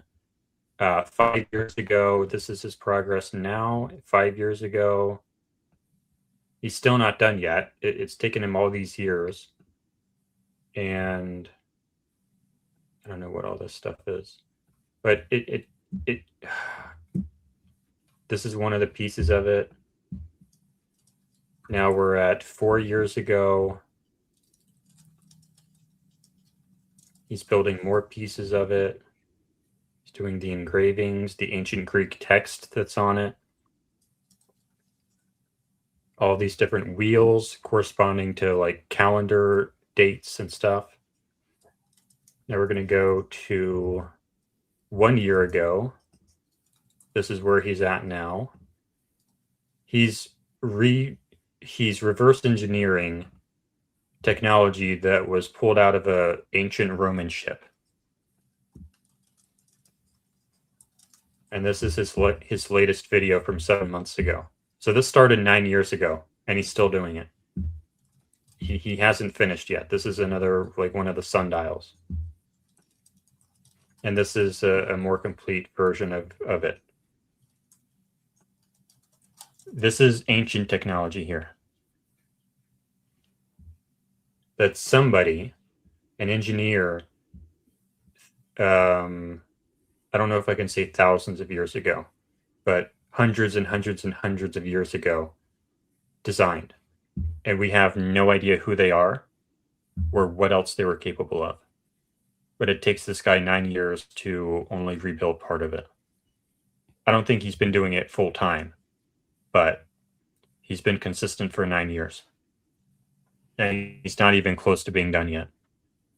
I'm going to say thank you so much to Lady Positive Thinker for the super chat. She says, thank you for the fun tonight, guys. I'm looking forward to new episodes. Well, y'all, there are plenty of new episodes to come. Jordan and I host Try and Prove It every Thursday night at 9 p.m. Central, 10 p.m. Eastern. I always have to pause for a minute to think about the time conversions. But the best way that you can stay up to speed with all the things is if not only you subscribe, but make sure that you hit that bell. It's the notifications and turn that to all. We don't spam you. Don't worry. It will let you know when we make a new post. And then also, Shauna 1985, thank you so much for the super chat. Y'all always have the most interesting topics. Love your work. Thank you. Thank you. So we're in the middle of the episode now. Well, I guess it could be the middle. It's probably the middle. That was the first segment. The first segment was showing you all the evidence of lost technology. What do you think so far? Whew. My mind is blown. I've got a lot of questions though. Like I want to know where'd those chapters go, where'd those books go that are in between what was clearly so advanced all those many years ago to now. Mm-hmm. Any other questions so I can take a short break here? Okay. Start. We are not allowed to learn lasting building skills. We now live in a materialized world, so we spend more money to repair and rebuild more often. An interesting thing there is Roman concrete. People ask a lot, why is the Roman concrete still here after thousands of years? When we have potholes develop in our roads after 2 months, why do our roads suck so much when Roman concrete doesn't degrade? There's two answers to that question. One answer is it's self-healing because their concrete comes from like a specific mountain with a specific chemical property or something, so that when water enters and cracks it, it actually self-heals. So that's one of the answers to that question. The other answer is they didn't have semi-trucks back then. They didn't have 2-ton cars back then. They just had like horses and buggies driving on their roads. So that's one of the reasons why their roads last so long, is because they don't have semis. They don't have like 80-ton trucks rolling down it. So those are the two answers to that in one sense for Roman concrete specifically. But yeah, okay, you build a house today, it's not going to be like a palace. Like, okay, when we look at the monuments from long ago, we're only looking at the national monuments. We're not looking at Joe Schmo's house. So that's one of the things we have to consider. But if you were to look at our monuments today, like the Hoover Dam, that would be a valid comparison.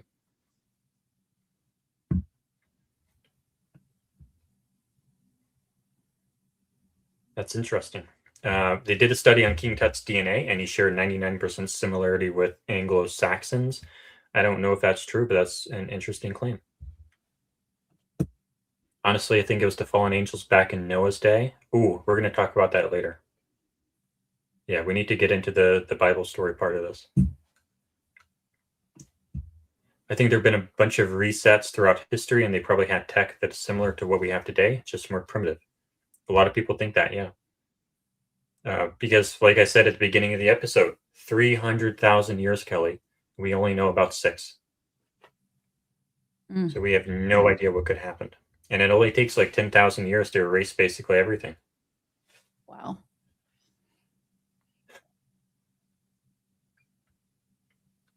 We did all the super, yeah, we did those 2. Did we do this one? Anne Marie Cratchit. Crochets. Anne Marie Crochets. Thank you for being a member for a month. I love this stuff. Great change of pace. We try to switch it up, be diverse. There's no monetary, Christy. Oh, Christy, that's it. That's your mod. There's no monetary return for a business that builds its products to last. Sad but true. Yeah, we don't build stuff to last anymore. Like drywall, that's not going to last. They used to build houses out of stone. We don't do that anymore. We build it out of drywall because it's cheaper, it's faster, and it increases our quality of living. So that's good. It just doesn't last though. What about like the log, I don't know, the log cabins? Like I always think about like Abe Lincoln in the log cabin days. The insulation value of wood sucks. Yeah. That's what I would say to that. Hollow walls are better because you can fit insulation in them. Okay, let's go into the second segment of this episode here. You want to know what happened? I'm going to tell you what happened. Why do we not have this technology anymore? What happened? What was the trauma that caused us to become like Julia and not be able to, well, that's not the best example, but what was the trauma that caused our civilization to forget everything such that we need someone like Julia to remember and tell us how to rebuild the steam engine? Like that cave. Like we are the people, like what we just looked at, all these different examples. Remember at the beginning of the episode where I said, imagine you are the Stone Age person or the Bronze Age person who just went into a cave and you saw, you just walked into a cave and you saw this. What is that? What is that technology? You saw this stuff. What is that? What is that technology? You saw this stuff. What is that technology? You saw this stuff. What is that technology? You saw this city carved out of bedrock. What is that technology? You saw this vase that's super precise. What is that technology?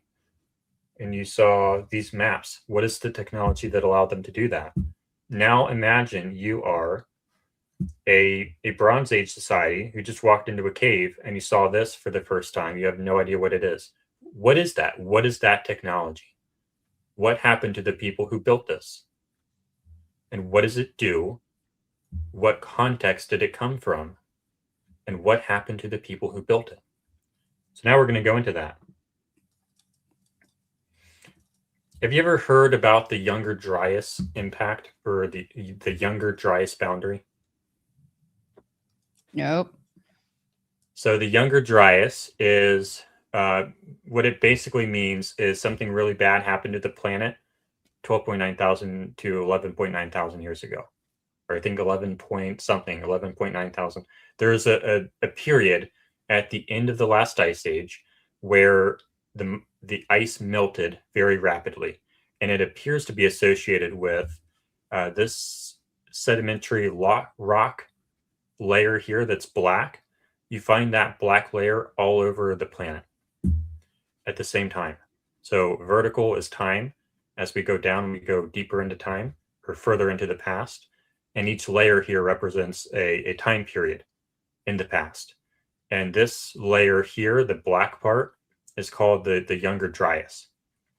And basically what it means is that something really bad happened to the whole planet to cause basically the whole planet to be black. Basically, that's a vast oversimplification, but that's the basic gist. So this is like a time capsule telling us about our planet's history. And it's telling us that this is a massive scar on our planet's past. Something really bad happened here. This was, according to our title and our graphic at the top here, this line right here is the scar of the cataclysm we forgot. That's the Younger Dryas boundary layer.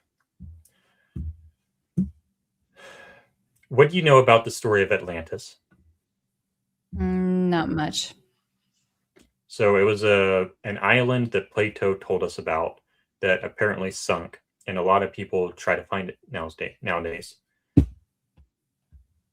I think there's one place that fits the majority of his details, and that's the sunken Azores Plateau. And I say sunken because we know it's sunken, and it's right along the mid-Atlantic ridge. There's the Azores Plateau right there. It straddles a triple plate junction, which you have the European plate, the African plate, and the North American plate here. But notice over here, it's really almost at the same latitude as Spain. I would say that if there's any place on the planet that is most consistent with Plato's account, that's it right there. Why is that without doing an 18-hour presentation?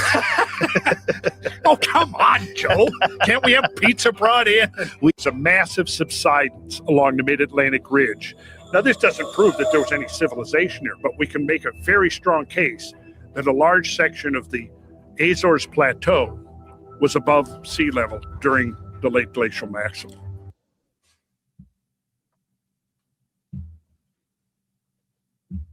Remember the image I showed of what America looked like in the last ice age? This image here? Yeah. What does Florida look like in this image? You see Florida?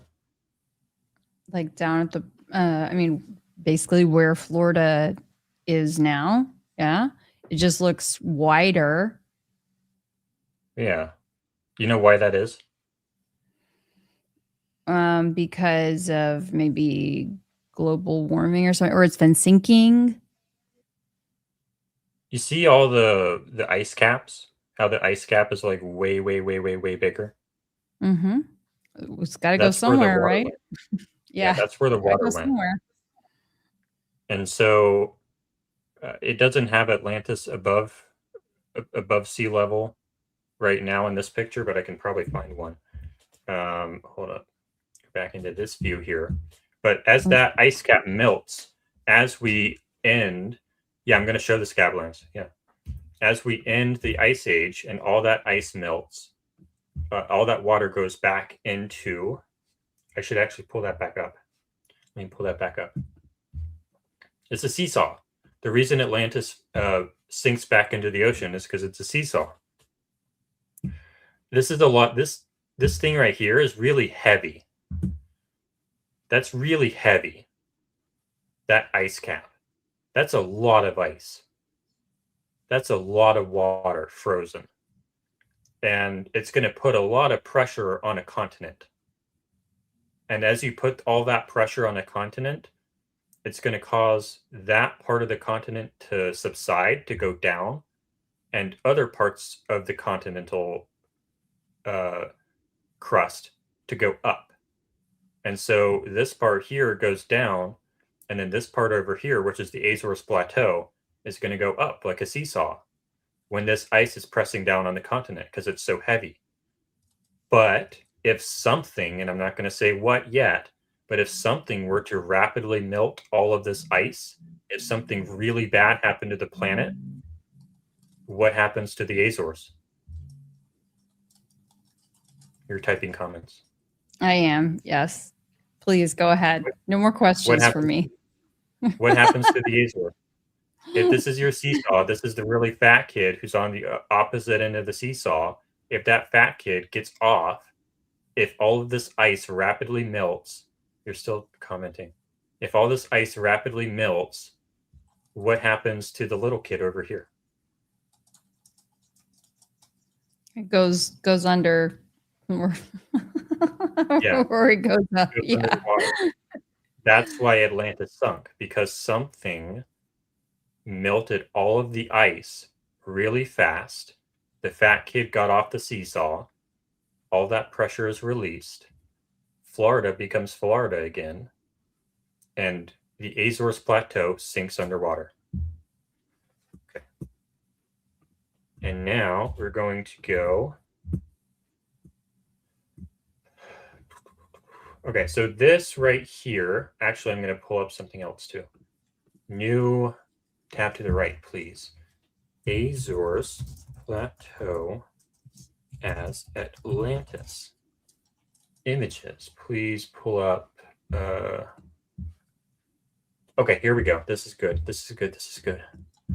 This image here would be what the Azores Plateau would look like, roughly, when I need to move my mouse over here. This is what the Azores Plateau would look like during the last ice age, when it's above water. And I'm going to get a better image of it. That massive continent right there. That's Atlantis. That's what happens when the fat kid is on the seesaw. When there's an ice sheet right here. This is another image of it right here. But that's the image you're looking at right here. Just imagine that continent right there because of all this ice, all this pressure on Canada. Okay? But this is what it looks like now. You can see sort of the outline of that continent right there.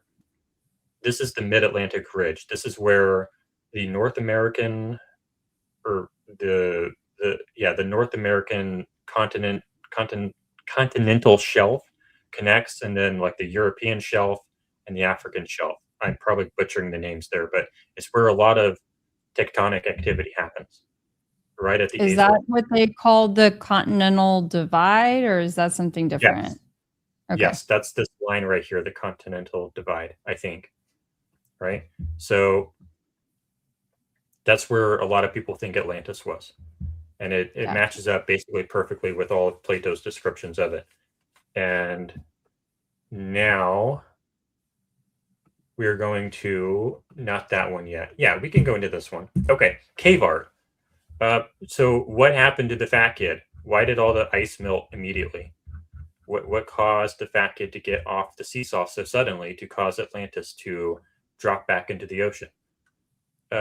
This cave art here is pretty odd because it happens to line up with plasma.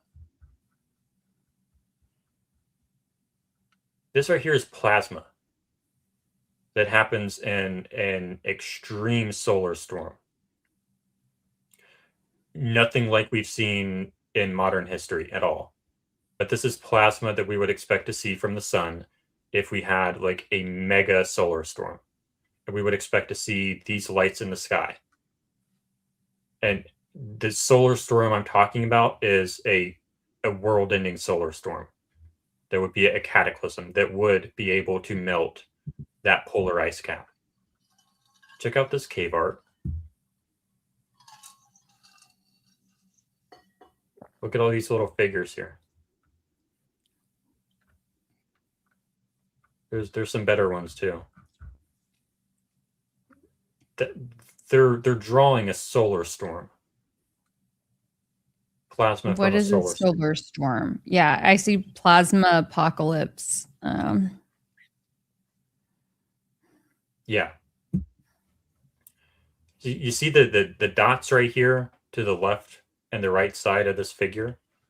And you see the two dots right here on the plasma? We need Christy Lee. Christy Lee is like in the zone on this. I mean, she is popping off. She's like, I'm 3 minutes ahead of Jordan. Sorry, I love this stuff. I'm like, Christy Lee, you should be sitting in my seat tonight. Okay, you see like how it has the two dots, Kelly, and it has the two dots. Okay.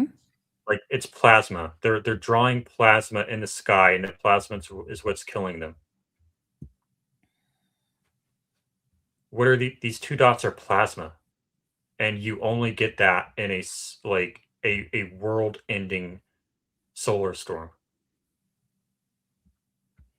So you wonder what happened to the lost high technology. Mm-hmm. Why do we not know who built this stuff and why and how? This cave art is telling us why. This is what they saw in the sky. So I know nothing about this plasma apocalypse situation, you guys. So forgive me if I just Find some better sound videos. very, uneducated. But which, I mean, clearly I am on this topic. But I mean, how quickly would this have happened? Pretty fast. Oh, this is Like 2 hours? when you say Why is pretty it 2 hours? fast,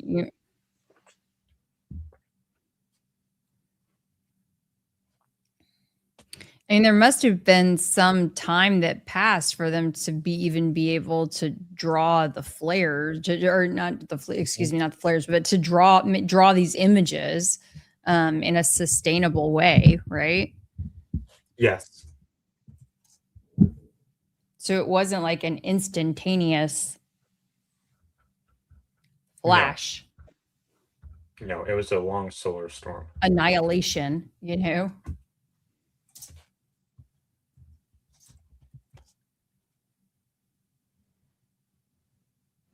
I'm So trying to there's find. some people actually, Jordan, as there's been several people saying this is literally Really? Erica's.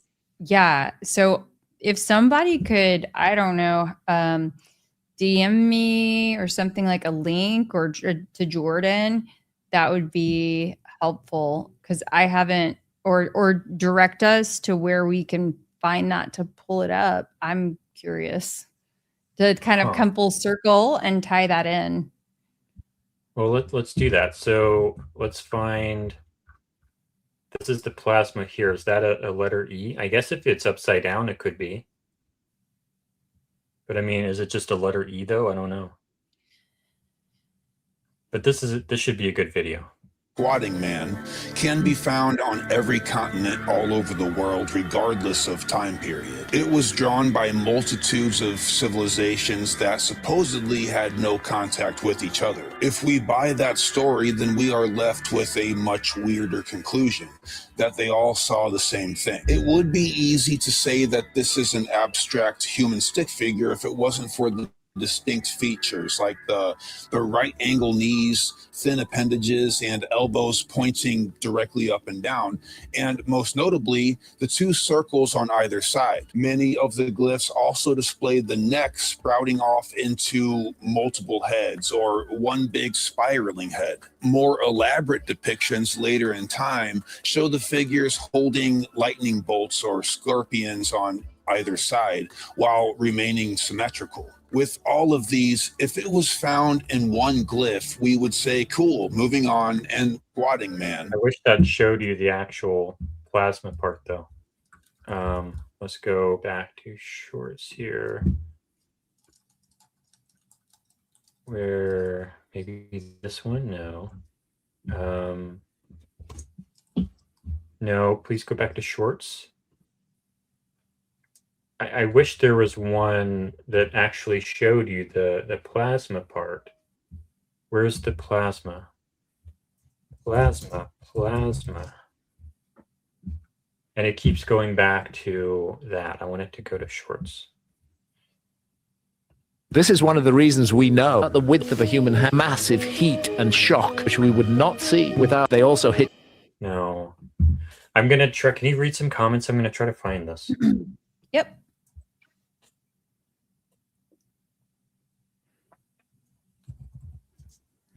Okay. Thank you, PJ here, H72 for the super chat. We appreciate it. Heroes. Oh man, y'all gonna make me say this. Aeolipile. First century built the first idea of steam engine. So many years later, 1700s, we were able to put cylinder piston steam in play to create trains. It shows how advanced the people were. Thank you for being here. It seems like you guys are super engaged in the topic. It is fascinating.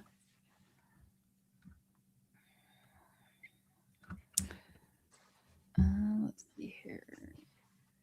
Girl Friday on Tuesday said Frank Lloyd Wright came up with a concrete house that you could have poured into a mold and set very quickly, and it was supposed to be cool in the summer and warm in the winter. think that was when we were discussing the concept of insulation earlier.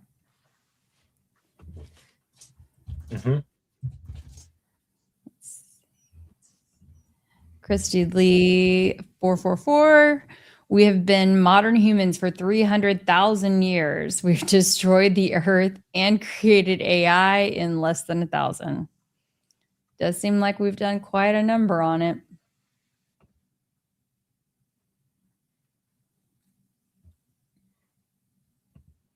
Okay, here's the video. Okay. Go ahead. Isaac Gold 369 said the first weather manipulation ever, or an impact by an asteroid. Yeah, the comet impact is another hypothesis aside from solar flare. So here is the video I was looking for. The central column you see in this stylized representation is the axis of the discharge. Wrapped around the axis is a torus or donut-like tubular sheet of charged particles. The observer sees through the transparent formation, champagne glass above, squashed bell shape below, so the plasma density is greatest at the limbs. Drawn in 2 dimensions, the formation matches the stick man carved globally on stone by the thousands. The 2 dots under the stick man's arms are the exceedingly bright, high-energy radiation called synchrotron radiation, emitted from the center of the torus. The current sheets continually warp as the electric discharge progresses, and this form is not uncommon. A 2-dimensional representation might look like this. Pratt's work has shown that the stickman, the duck-headed version of the American Southwest, and variations from Hawaii to Saudi Arabia, is a plasma discharge formation, a subject on which he is an acknowledged world expert. Okay. Now we're going to go to flood myth. All over the world, including the Bible, we have stories that are Noah's flood and different variations of Noah's flood. Basically, every continent and every culture that goes back that far has a flood myth. They have a story that has been passed down generation to generation over thousands of years that says, hey, a very long time ago, there was a huge flood and a lot of people died, and the planet, like the original title, it was a time when the planet wept. Every culture that goes back that far has a flood myth. What is this image? We have some images. Oh, these are the Erica signatures. Do we want to pull that up now? Sure. I just didn't want to interrupt your flow there.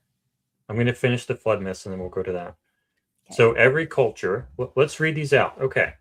On the African continent, these are the people who have a flood myth. Kozian, Kwaya, Buti, Maasai, Mandan, Yoruba people, all those people have flood myths.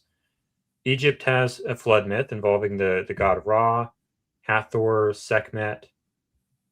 In the Americas, the Algonquian peoples are Nishibe flood myth, Choctaw flood story, Comox people, Cree, Hopi mythology, Inuit, Menominee, Miquak. There's like 20 flood myths from different tribes in North America. Mesoamerica, Aztecs have one, Maya have one. There's 2 in South America, the Canary, Inca, Mapuche, Muisca, Tupi, they all have flood myths. And let's go over to Asia. Eridu, Genesis, Atrahasis, Epic of Gilgamesh, Genesis flood narrative, Abrahamic stuff. China, they have Yu the Great, Nuwa, Great Flood, Li Bing, Li Arang. Iran has one, India has some, Indonesia has them, Japan lacks a major flood myth. Okay, so I guess Japan is the only one.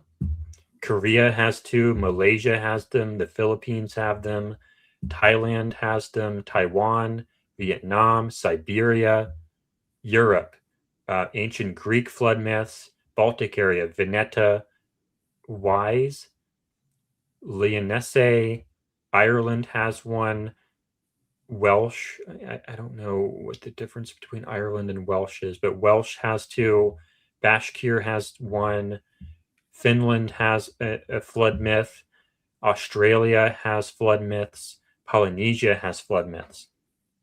So all over the globe, they all have flood myths, and when you look at the dates, they all go back about 12,000 years ago. So something happened 12,000 years ago. Jordan, what makes it a myth? It's a story that's passed down generation to generation to generation to generation. But does that, I guess myth, I think in my mind, perhaps implies that it's not true.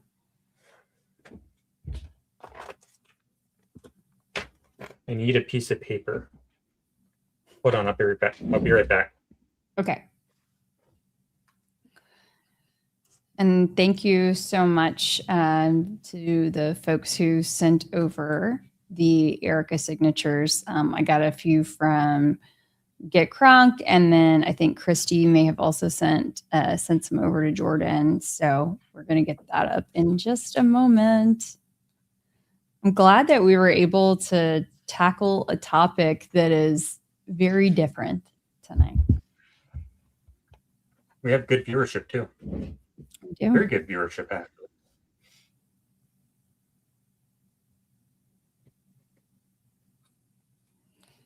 Yeah, some of the folks in the chat said, like, yeah, I think of fairies and leprechauns when I think of myths. Okay. A flood happened. I'm not actually in my studio today. Speaking of myths. Okay. You see my message? This is my message here. For people listening only, let's go back to this view here. For people listening only, I have a message. This is my message that I wrote down on a piece of paper. It says a flood happened. How do I make this message last 12,000 years? Carve it into something really good. They did or that. tell a really big story. Tell a really big story. So if I just put it on paper,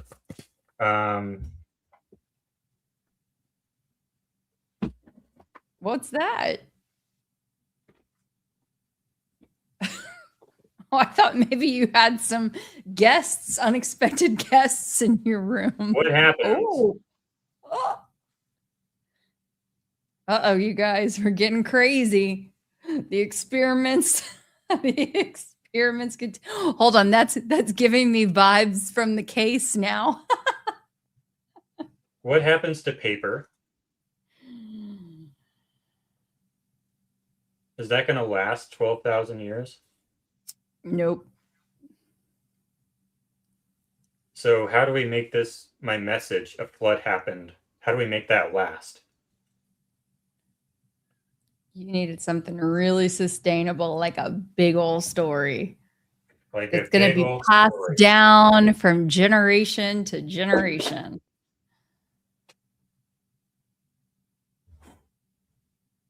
I need to put this in the sink. So expand on that. Okay. Well, I mean, it kind of gives, I guess, a little bit of biblical vibes too. I think we could kind of tie that into how stories have been passed down over, centuries probably, and then evolve over time. And some stories don't make the cut. Some stories don't make the cut.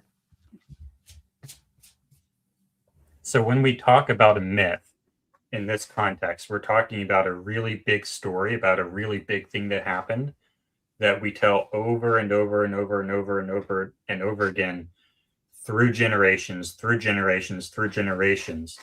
And we call them myths because they sound like fantastical stories, but that's how we encode information through our species through thousands of years, is with myths. They sound like fantastical stories, and you can add all kinds of crazy details to them. But if we see the same basic story of a flood happening in myths all over the entire world, all happening at the same time, that means something. That's how we communicate over thousands of years. That something really bad happened a really long time ago, and it had something to do with water.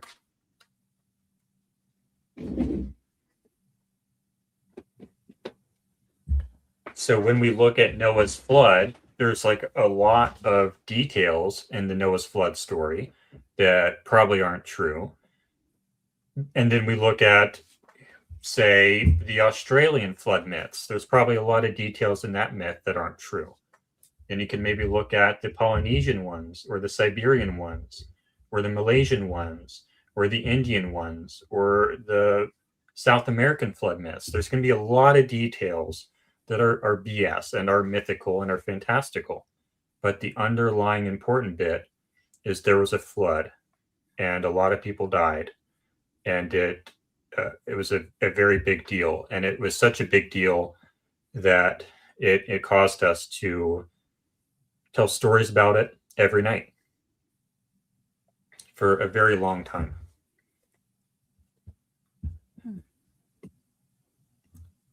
So we have, let's go into this view here. Move stage. What is this? So this is an example of her signature in Is it your phone? 2017. No, that's not my phone. Oh, of course it's No. not your phone. You know why? Because it has actually charge on the battery. Yeah. Yeah. Yep. All right. So what is this? Okay, so that's her signature in 2017. Okay. And then this is a more recent signature that would be her, that would probably look closer to the imagery you were showing earlier. Is that intentionally crossed out? It's strange. I feel like that's like a mistake. Is that Well, her that's what actual- went out to like everybody. And then this one was, I think it may be in between. I had received these from Get Crunk. So maybe if Get Crunk wants to like weigh in a little bit more on the times with the I Am Erica Kirk one. But let's see. I asked my mom because she recently got a letter from TPUSA as well. But I think it's this most recent. I think it's this is the most recent iteration of her signature. I mean, I don't know, like who even signs something in print like that when every letter like basically is in all caps? I don't know, it's kind of weird.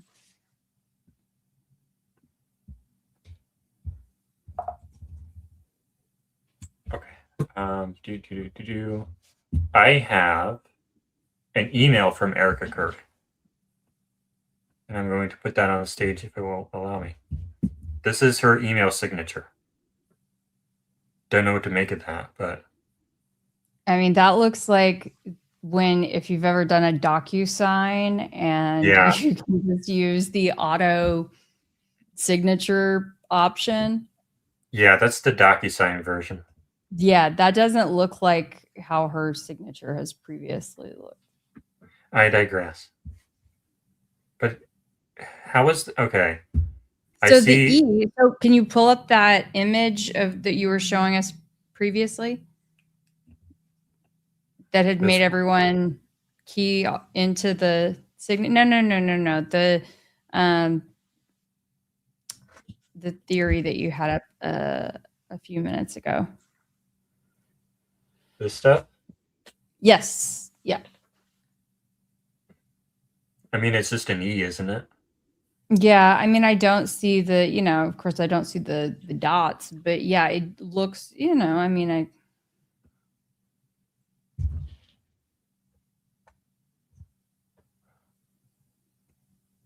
her middle name is Lane, for those that were asking. Lane. I wonder if she But knows how to then she spell. also, her maiden name is France Faye. How do we rotate this? Rotate left. Muhahaha. Check that out. Wow. Got the skills. It would have taken me like 20 minutes to do that. And can maybe even do this. Christy might have also texted you an example, so I don't know if it's the same example that we've shown already, Jordan, but I want to check.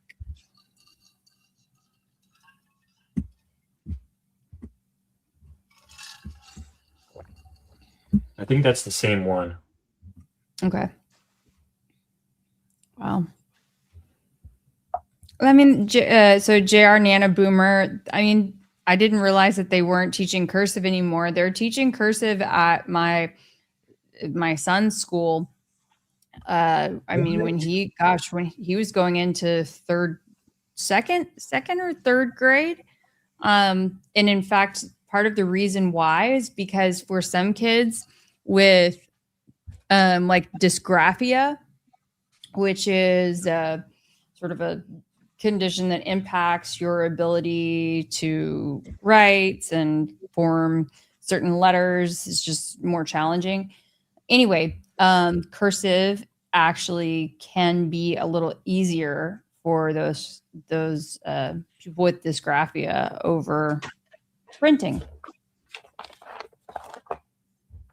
All right, so the image on the right is courtesy of Christy, Kelly's moderator.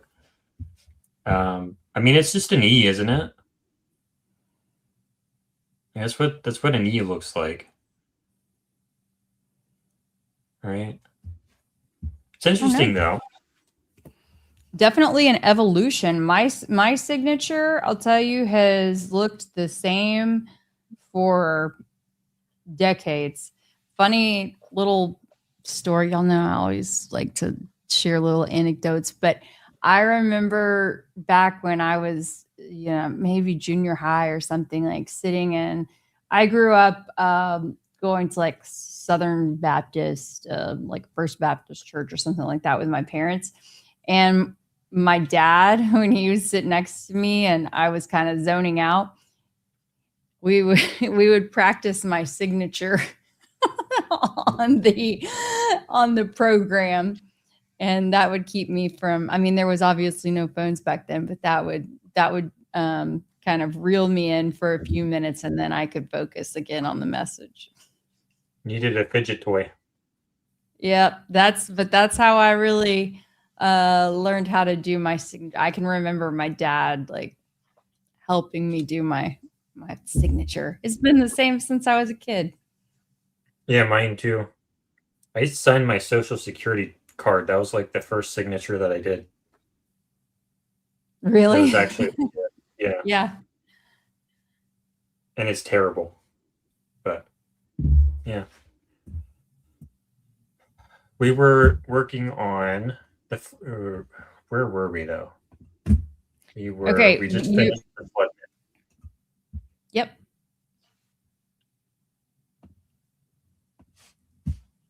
List of flood myths. Okay, and then we talked about what a myth was. That's right. And then I burned the paper. Okay, so now I pulled up Göbekli Tepe in Turkey. Göbekli Tepe is a relatively newly excavated site that, and I'm going to show you a video of it. This is like an artist reconstruction of what it would have looked like in the day. This is Göbekli Tepe. This is like dated to 12.9 thousand years ago ish. This structure here. This kind of threw archaeology in a loop because they didn't think that there was anything other than hunter-gatherers on planet Earth before like 6,000 years ago. They thought that for 300,000 years, it was just hunter-gatherers for like 300. What is 300 minus 6? 294. They thought it was just hunter-gatherers for 294,000 years. But then this site shows up and in Turkey, and it's 12,000 years ago. It's about 12,000 years old. So instead of 6,000 years ago, we were doing this kind of stuff. No, we were doing this kind of stuff 12,000 years ago. And yeah. Now let's go ahead and pull up a video of what it actually is. So the significance of this is it's very, very, very old, and it has completely overturned a lot of what archaeologists thought about how old human intelligence is, I guess. Let's try to find an actual video of what it looks like. This is a good one. If we can find where he's actually there. So this is Göbekli Tepe here. They have a tent placed over it now. But this is what it looks like. This is 12,000 years old. And they have art written on some of these pillars that's like 3D. So it's like a three-dimensional like lizard thing that comes out of the stone. So it's not like you cut into the stone an image of a lizard. It's that like the lizard is actually coming out of the stone. So you have to cut the stone away to make the lizard. And this was 12,000 years ago. And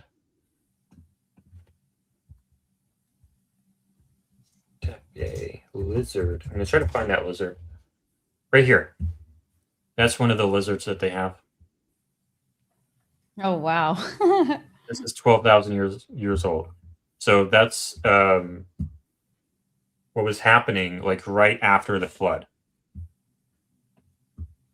Someone mentioned the scablands. We're going to go into that now. But, you know, there were floods in North America not that long ago. So there were floods. You can look up the Missoula floods 15,000 to 13,000 years ago. And the Kwakwaka'wakw people have probably been on the West Coast for something like 13 to 14,000 years. So, and, you know,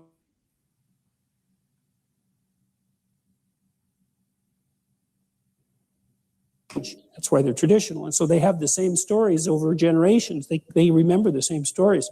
So when the Missoula floods, which were a consequence of melting glacial ice, discharged up to, they figure there were 55 of them between 15,000 and 13,000 years ago, discharged volumes up to 15 times the volume of the Amazon River. So these are major league floods.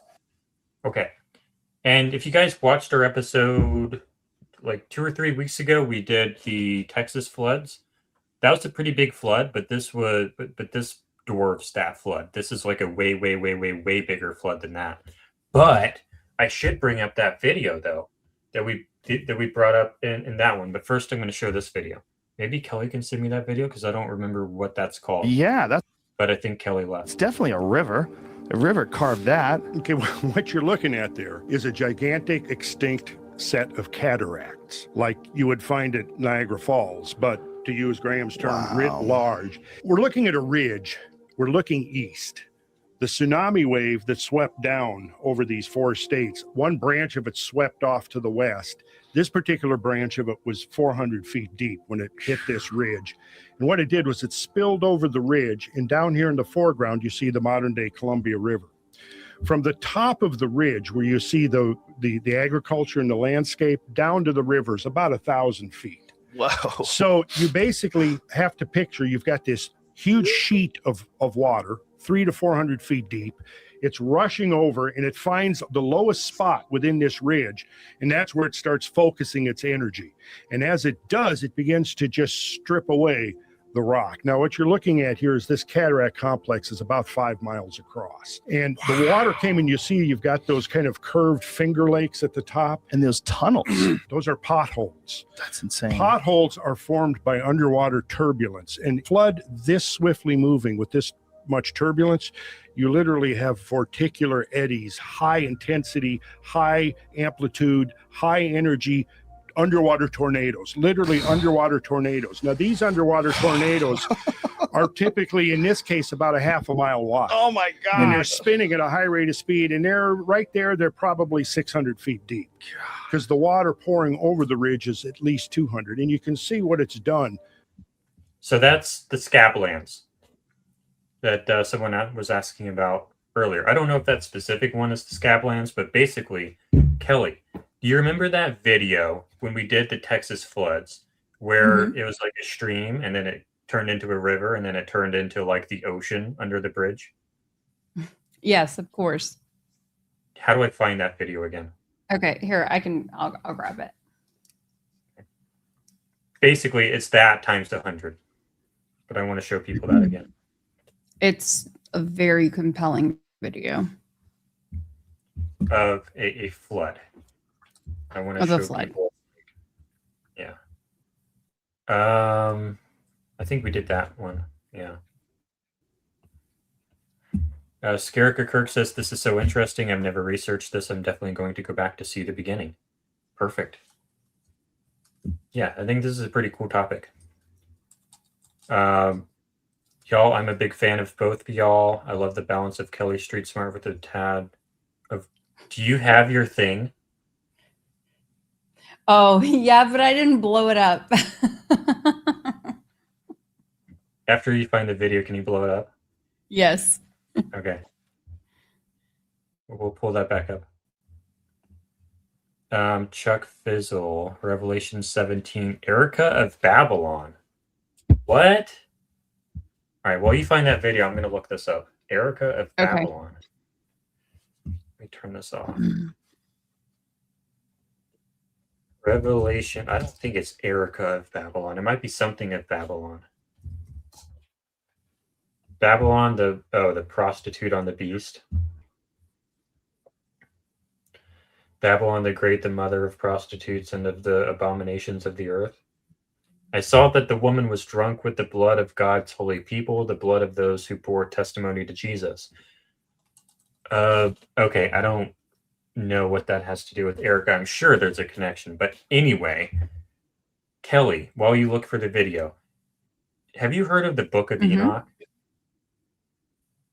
I know I've heard of it before, but I mean, I can't quote it for you. Did you know that the Book of Enoch was in the Dead Sea Scrolls? Maybe. It's supposed to be in the Bible, but it's not because it literally talks about aliens. Mm.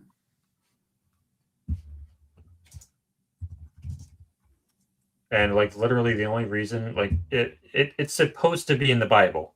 It was found with all of like when they found the Dead Sea Scrolls, it had the whole Old Testament plus the Book of Enoch. And the Book of Enoch literally talks about UFOs.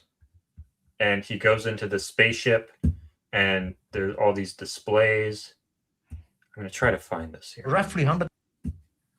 There's a video of this somewhere that I need to find. Book of Enoch.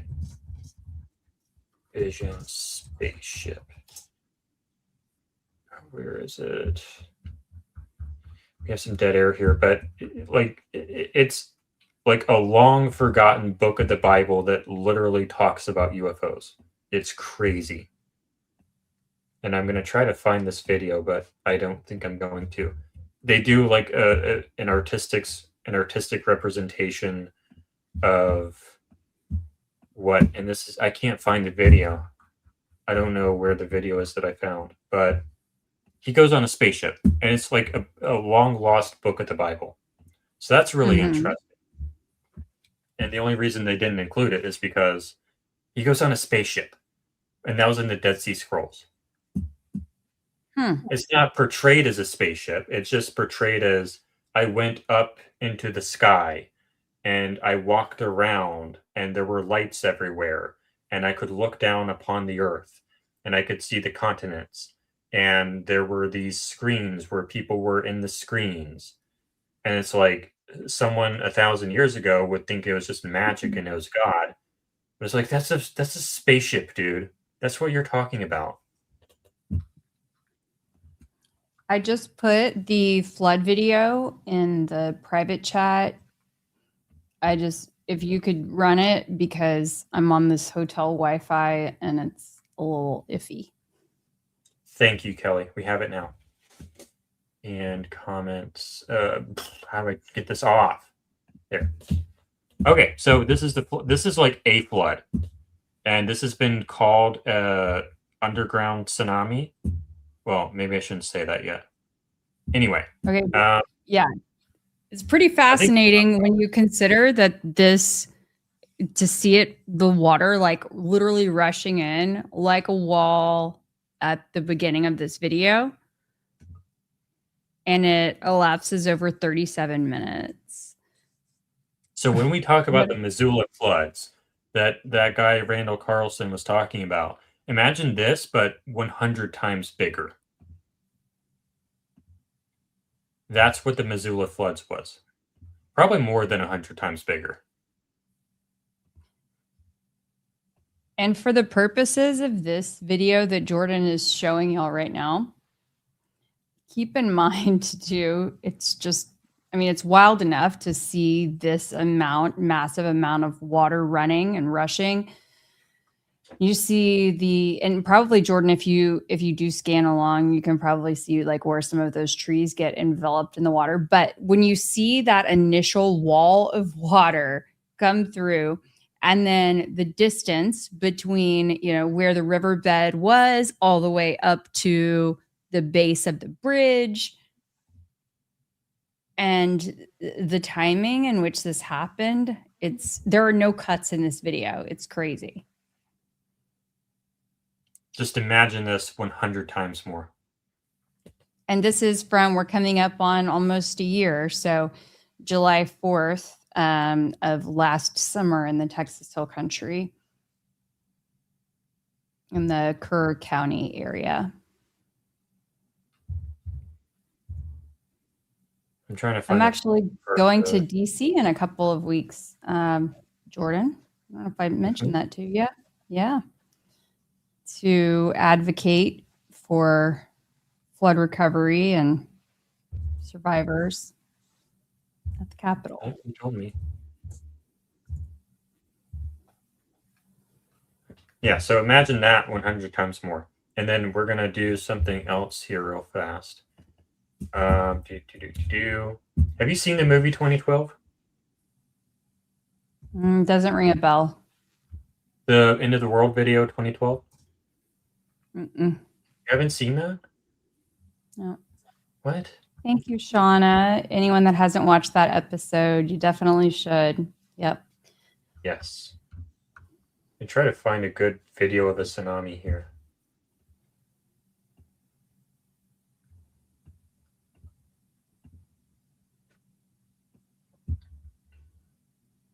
I don't know if I can find one though. This is good.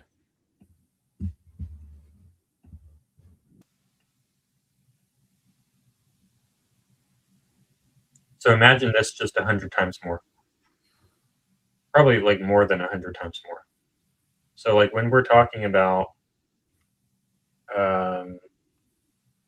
to the bedrock here, it's about 1,000 feet. Wow. So you basically have to picture you've got this huge sheet of water, 300 to 400 feet deep. It's rushing over and it finds the lowest spot within this ridge. And that's where it starts focusing its energy. And as it does, it begins to just strip away the rock. Now, what you're looking at here is this cataract complex is about 5 miles across. And the water came and you see you've got those kind of curved Finger Lakes at the top. And those tunnels. Those are potholes. That's insane. Potholes are formed by underwater turbulence, and flood this swiftly moving with this much turbulence, you literally have vorticular eddies, high intensity, high amplitude, high energy underwater tornadoes, literally underwater tornadoes. Now, these underwater tornadoes are typically, in this case, about a half a mile wide. Oh my God. And they're spinning at a high rate of speed. And they're right there. They're probably. Now we need, where did it go? Oh, here it is. So again, like imagine this just 100 times more doing what he was talking about in that short video. 100 times bigger than this. So that's what happened. That was what was going on in North America.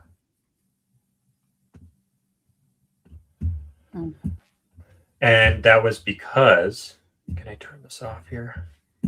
That was because when this thing melts, all that water has to go somewhere. And it went somewhere, and that caused all the flooding down here. The scablands are over here. That's where all those floods happened. That's why Atlantis subsides, goes underwater. And that's why we have flood myths all over the world. That's why Florida is now much skinnier. That's why the sea level rose. And that's why we lost our technology.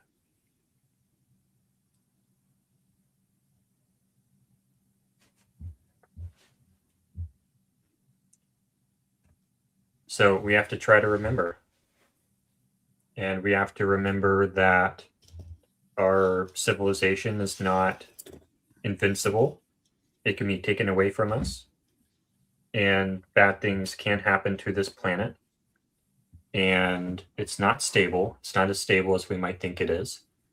And I think this, if this is true, if this is what actually happened, which a lot of people think it is true, then we are a species with amnesia. This is Graham Hancock's quote. 300,000 years of history, 294 of which are missing. We don't know who we are. Can you repeat those numbers again? We have anatomically modern humans have been around for 300,000 years. Our history only goes back 6,000. So we don't know who we are. Imagine if you are 30 years old and you only remember the last 6 months of your life. Yeah. I don't think that the math quite works, but that's basically who we are. We only remember the last 6 months of our life, probably less than that. I think the math works out, so it's only probably 2 months. So if you could only remember the last 2 months of your life, you don't know who you are. You have no idea. Yeah. I wanted to mention a couple of fast facts that I thought were really interesting when we think about all of that water. And I know that there's no way to even remotely comprehend the volume of water that you're talking about, Jordan. But if we're thinking about the Texas Hill Country floods from last year, so meteorologists estimated that roughly 3 trillion gallons of water moved down the Guadalupe River system during that flood wave. Now that volume has been compared to about the total water used in the United States in a year. Wow. Roughly 1.5 million Olympic-sized swimming pools, or about 1.5 months of flow over Niagara Falls.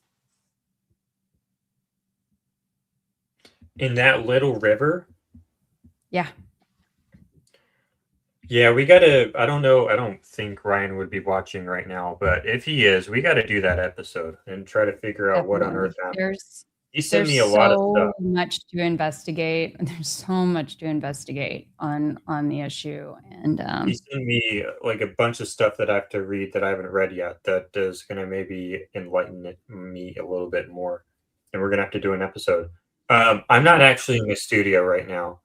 I'm pretending to be, but so I can't touch the aquarium. But over there in the actual studio, I can't touch it. I should be touching it right now, but I can't touch it. It's a big background. But the aquarium right there, I'm going to use to try to reproduce something that's sort of kind of like this tsunami theory that might explain what happened with the floods, maybe. Because this is try and prove it. What I do with the Charlie Kirk case is I reproduce, we make a claim, we make a hypothesis. I think this is what happened to Charlie Kirk. And then I go out into the field and I try to reproduce, I try to demonstrate and show that my theory actually can reproduce what we observe. So if we're going to have a theory on what physically caused the floods, I should be able to, in some form, reproduce some kind of system in a tank that maybe sort of reproduces what the theory might be, even if only just to show people. I want to show people so that I can understand it, because the way my mind works is, and this actually is kind of interesting, like especially with like the X spaces stuff and some of the disagreements we've had, or not disagreements, but like where like my mind is not connecting with yours, right? I need to for me to feel like I understand a topic enough to talk about it, I have to understand every single detail. That's why I ask so many questions about things. And like, for example, on spaces a little while ago with like the Corby Hall stuff, I have to understand every single little detail of this theory for me to feel like I understand any of it at all. But then other people are like, I don't need to understand every little detail. It's like this little idea here, that little idea there, I'm good. But me, I have to understand the nitty gritty down to every last detail. So that's why I want to do it in a tank. I want to do it with my own hands and understand exactly how the theory would work. And who knows, maybe the theory will not work, and it'll be like John Bray's theory, where it's like, wait a second, we're breaking like all the laws of physics here, something's wrong. Or it might be like my theory that actually works, like the CO2 pendant gun or the elastic theory from Paul, and it'll be like, wait, this might actually work. We should pursue this further. So anyway, I'm going to read some comments. Then maybe you can blow up your thing, and we can go back to that other comment. Yeah. Oh, yeah. Thank you for reminding me. I seem like a meta systems thinker. It's called introverted thinking, MBTI, Carl Jung, cognitive functions. With extreme pattern recognition skills, that would be intuition. Architectural autodidact. I don't know what that means. I think I know what that means, but I don't know. But if you look at MBTI, I made Kelly do this personality test the other day, or like last week or something. And I'm not going to say your personality type, but I don't care. I'm not going to share mine. But yeah. Okay, then anyway, you'll know how to manipulate me, right?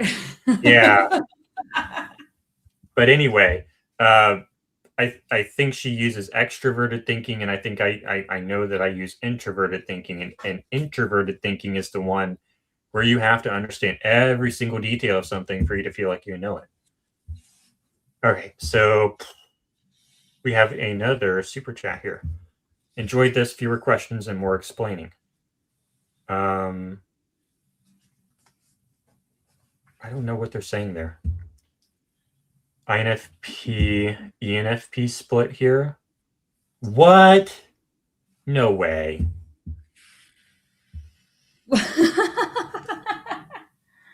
Wow. Makes sense. Okay. Did they have a drought before? That would harden the ground a lot. In Texas, I don't know if they had a drought, but Ryan Logue, the guy we had on the show a couple weeks ago, he has a lot of information on some stuff. I don't think it's because of a drought. I think it's because of some other stuff, at least according to his theory. And also there's like really interesting kinds of there's a lot of limestone. There's interesting kinds of rock, and the I guess the geography there in some of these spots is like very straight up and down, and almost like this canyon-ish situation in some spots. Anyway, it's just wild. And then how the storm sat and just dumped water. I mean, there's a lot to what happened. Jack Delaney says the movie 2012 is good. Makes me wonder how much of it could actually happen now with the craziness of how our weather changes, especially the last couple of years. Yeah, hopefully we don't cause that to happen. Be terrific if that did not happen. Randall Carlson is smart, but he doesn't think Freemasons are dangerous, which makes him dumb. I don't know. I mean, I don't know any Freemasons, so I can't comment on their personality traits. I don't know. Ruby C. Kinglet says, I was unable to keep my eyes open at 10 p.m. Y'all are responsible for my algorithm kicking in. Yeah, we're night owls, Kelly and I. This one, I think we already read this one. Randall Carlson is a wealth of information. Thanks for sharing. I found him while doing research on Freemasonry. Gosh. I'll be right back. Oh my goodness.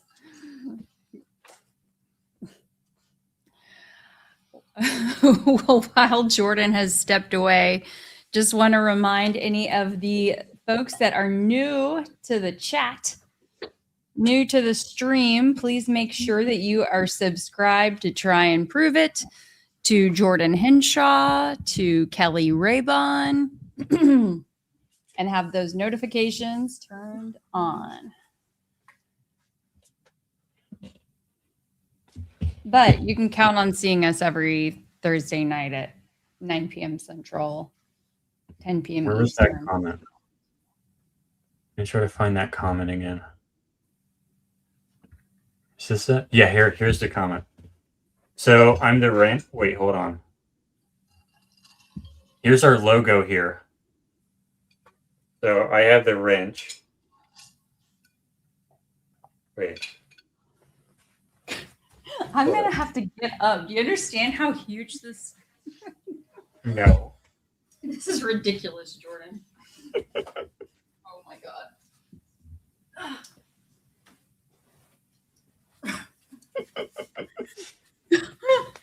This thing is almost as big as me.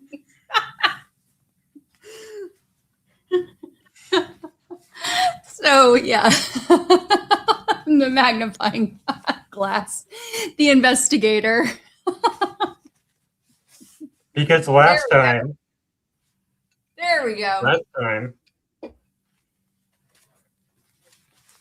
Last time I had my wrench and then she didn't have a magnifying glass.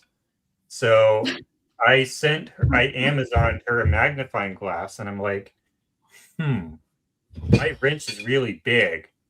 So I wonder what the biggest magnifying glass is I can buy. Oh my God. And it turns out that's the biggest magnifying glass they have. You guys, like,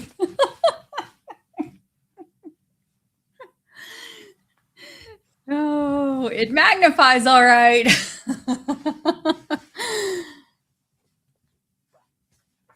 Yep. All right. Let me look at my plan here. We're almost at 3 hours. We did a full show. We did. Anybody have any questions? Any other pressing questions? Oh, I did see someone ask about how they could find out in their case about how much rain they received during Hurricane Sandy. And so I do think that there are, some, I don't know what the best tools are for going back and looking at your specific zip code, but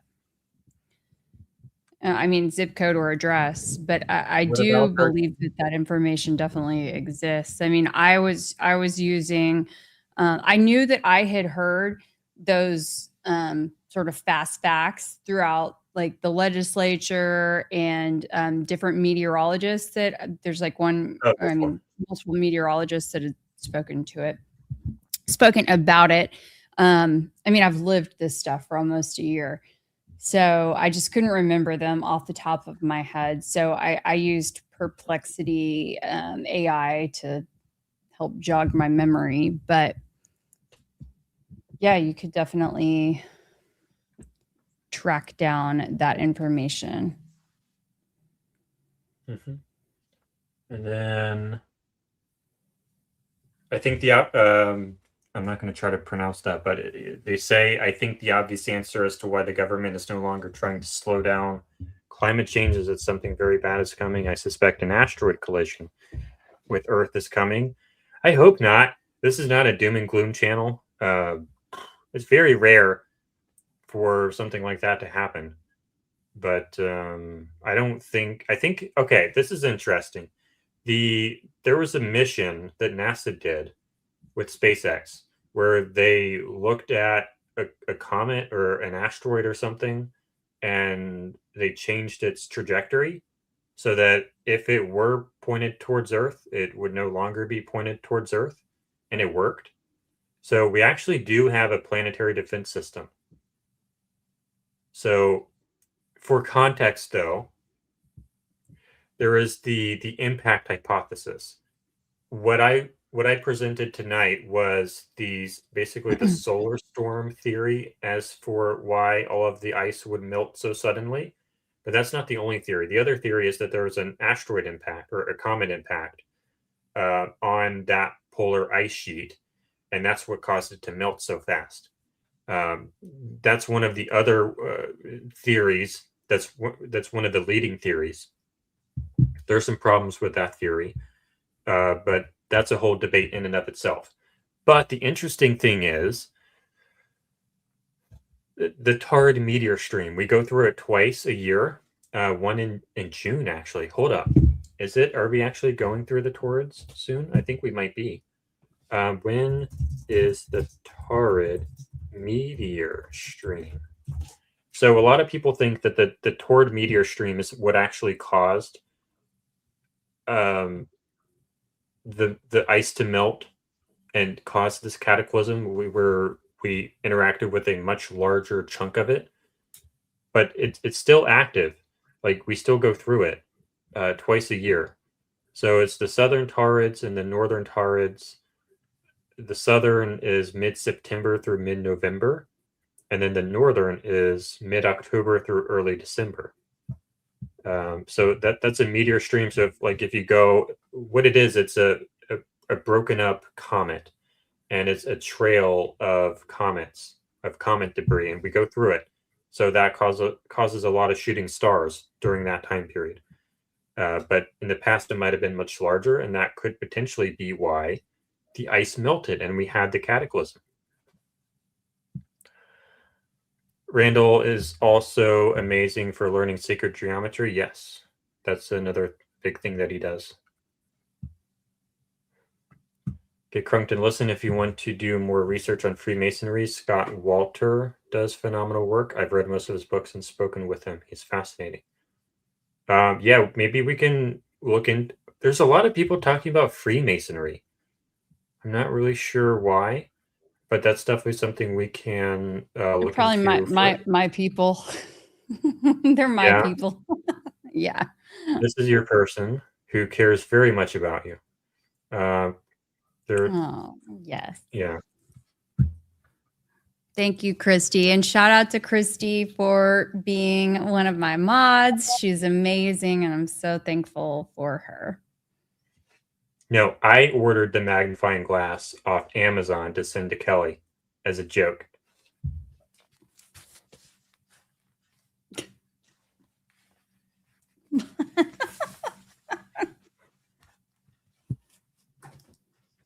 So the Nephilim, that's an interesting thing. I just listened to a Tucker Carlson podcast, like the first hour of it.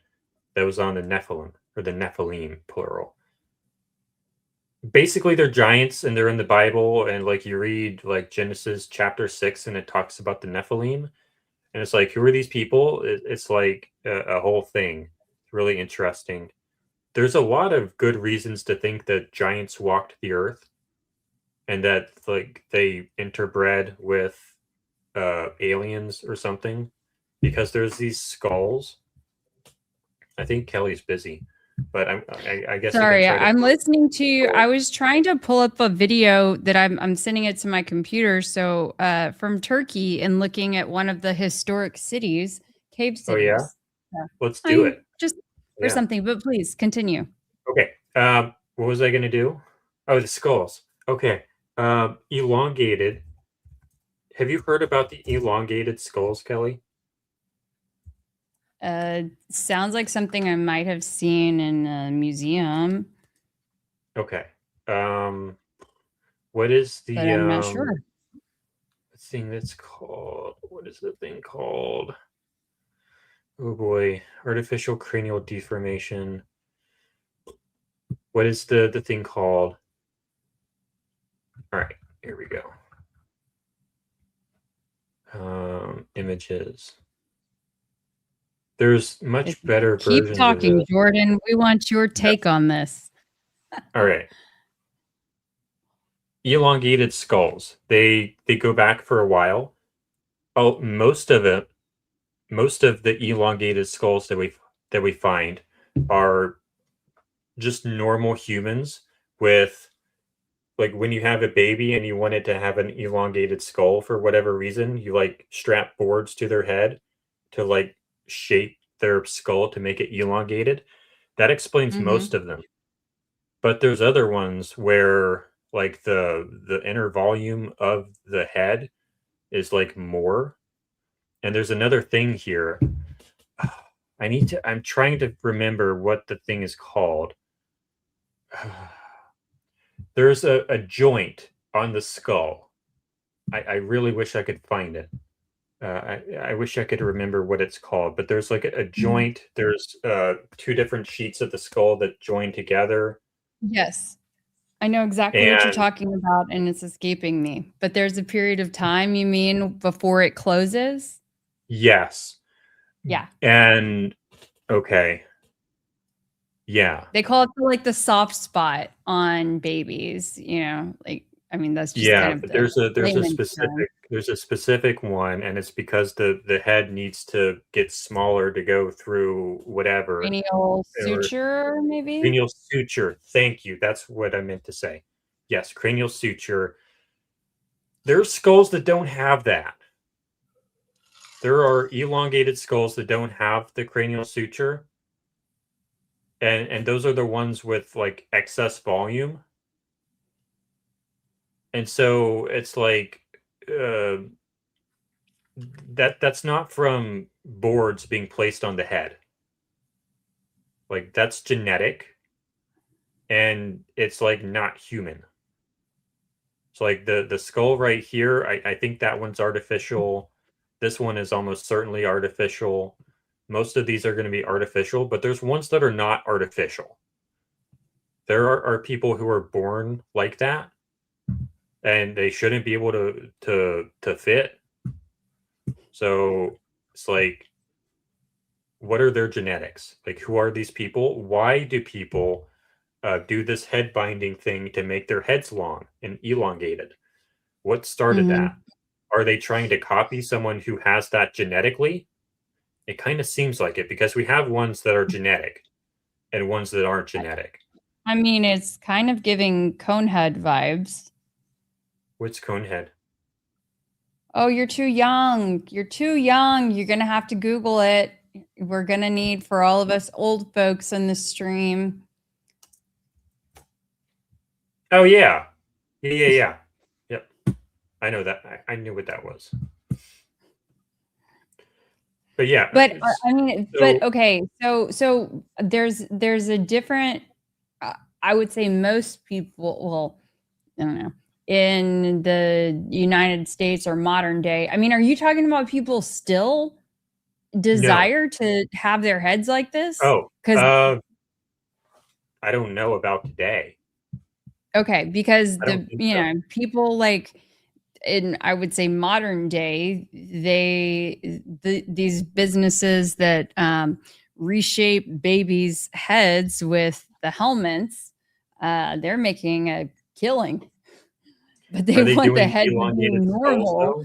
and round and, Yeah, pretty and not flat. yeah. But they don't do elongated skulls, do they? Not as far as I know. That may be the off-label. You may have to have a special a special referral to get into that business. What was that thing called again? No, um, The you put the cranial, comment up. not the cranial suture. Cranial suture. Cranial suture. Mhm. Oh,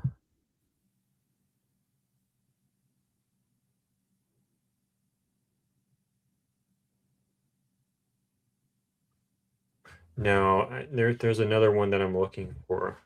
Oh, okay. No, I'm talking to Google. Got it. I don't want that one. But there's two different ones that are like artificial, and then there's ones that appear to be genetic. And the genetic ones are tied to, by some people, to the Nephilim. Some people think it has something to do with giants. And there's a lot of reports of people finding giant skeletons, and they send it to the Smithsonian, and they disappear inside the Smithsonian. There's a lot of reports about that. I'll even show you a really good video on that. The White Files, giants. This is a good episode from the White Files here on giants. You should watch that later. I'm talking to the audience. Because I'm not going to. I know you're not going to, because we still have that other thing we need to watch. It's more important than this, but this is a good. Dang, dude. Oh, I had to pull this one up. Thank you so much, Veil Jumper 9225. Kelly, you could talk about anything. As long as I could see your beauty, I would listen forever. Thank you. Thank you. I'll take that compliment this evening. So some people think that there are skeletons that have been found that are this big. So that's pretty interesting. And like the Smithsonian has all of them. And there's like 1,000 reports, and there's like all these newspaper articles about them, and they all get covered up and hidden. But there's like passages in the Bible, genetically born with an elongated head, yes. And that's where giants come in. I don't think they had C-section back then. Or at least I mean, not look, I'm sure they would do whatever means necessary, hopefully, right? But no, to get the baby out. The idea is And thank you, Sticky Icky Liberty. The idea is that the woman was a giant. And, if you're a giant, then other body parts are going to be big, and that's how the head fits through. So that's the idea there. But anyway. Bijou, Cassell 4587. Yes, we called it GT, gifted and talented, at my school. So remember the GATE program, remember the advanced CIA classes being tested by the government with ear sounds on the headsets, the pink fluoride liquid. Do you remember the basically almost, I think about it like a FEMA trailer, but were your classes in like a trailer on campus? Mine were. Was it this stuff? I don't know. I think I blocked out that part. Because we were talking about that like a while ago. I don't remember a lot of my childhood, but I would like to have some of my gifted and talented classmates. I mean, I went to a very small school and grew up in a very small town. And so anyway, I still have contact or would be able to reach some of my GT classmates. And I think it would make for an incredible stream to just compare stories and what we remember about that. And like, I want to the know what that research- pink liquid was, because I literally went to the store to buy this to taste it, and it's not this. Well, I don't know if I remember the same thing y'all remember, but I remember some kind of pink liquid, and it had a really distinct taste. I don't remember what the context of it was, but there's some kind of pink liquid that I definitely remember. I don't know though. Yep, we've got a lot of gate kids, We need to figure GT this out. kids.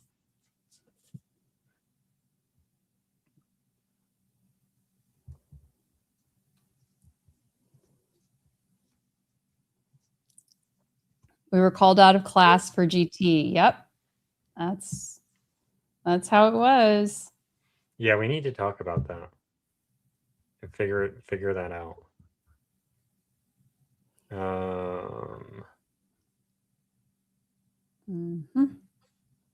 And interestingly, I don't know if it meant anything or not, but our GT class was very close to the nurse's office.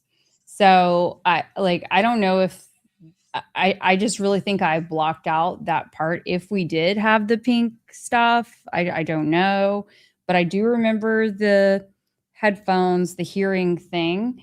And anyway, I don't know if, and unfortunately, you guys, this is another, I don't know. I always can go off on tangents, but my GT teacher and I were, we kept up with each other over time. Okay, hold on. For the audience, what's GT? Gifted and talented. Okay. And that's the same thing as GATE. It's just they called it gifted and talented education, I think, but just we called it GT.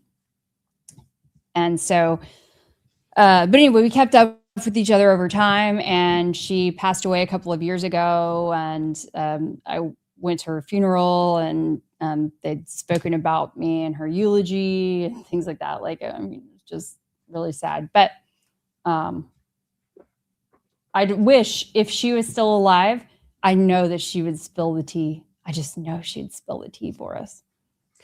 Yeah, I just texted you, or so we have a mental note of that. We should figure something out. It's funny. Shauna said, did we go to the same school? Well, we definitely need to compare notes because I was born in 1985 as well. So I just noticed that. we could have been MK Ultra. You better be careful with that stuff though, because you don't want to end up like Tyler Robinson. Well, I mean, look, at 41, I mean, knock on wood, I think I've made it past that stage, but. I hope so. You never know though. You could be a sleeper cell. Oh, don't start the rumor mill. My goodness, feed into the rumor mill. We have this one here. If there was a way to speed up our orbit, I guess of the planet's orbit around the sun, and change our magnetic field faster, would we do it just to make sure Apophis hits?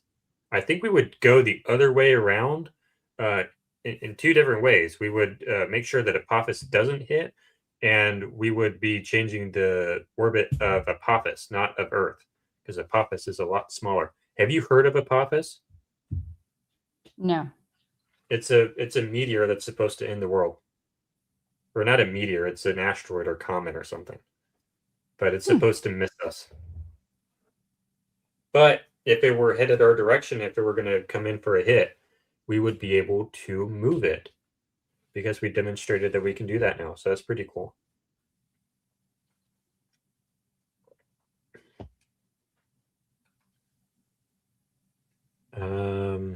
Freemasonry was invented during the time of early Judaism. It was created during the time when Jews were enslaved by Egypt. There's actually no evidence that Jews were enslaved by Egypt at any scale. Yeah. This person also says, or no, this is the same person. Jews were forced to build pyramids, and Freemasonry used hand signals and codes to communicate. I don't know about forcing Jews to build the pyramids, but there's been a lot of hand signal stuff in this case, in the Charlie Kirk case. Yep, we have gone through some of that, and so if anybody wants to dive into that, we're always down. Or you can check our previous episodes. Yes. I think we talked about that on maybe it's one of the James May episodes. I think it was. Ethiopian Bible. Oh, there's the Ark Covenant is apparently in a church in Ethiopia, by the way. The Ethiopian Bible talks about how when Cain was banished, Cain and Abel? What? I don't know what they're talking. Maybe they're talking about Cain and Abel. When Cain was banished, the mark he was given allowed him to interact with the fallen angels and procreate. I don't know what on earth they're talking about. The fallen angels. Oh, we already did that one. Been trying to make godlike humans for thousands of years. Now, just look at all the psychic MK Ultra babies. You're psychic a little bit. Mm-hmm. I only tell you about part of the stuff. I don't want to freak you out too much. I think you tuned out though because you're looking for a video. Here we go. I'm uploading a video. Yeah. I said yes. I think I am. Well, I mean, I am. I know that I am intuitive at least. And I said I don't want to freak you out with as many examples as I potentially could. Wait, what? When it comes to my intuition, like you have to be careful about not giving too many of them because people will really start to think you're weird. Can you give me 3? I've given you a lot of them. I mean, so many times I talk about things like even in this Charlie Kirk case, and then like a day, 2 days later, later in the day, sometimes whatever, but usually a couple of days.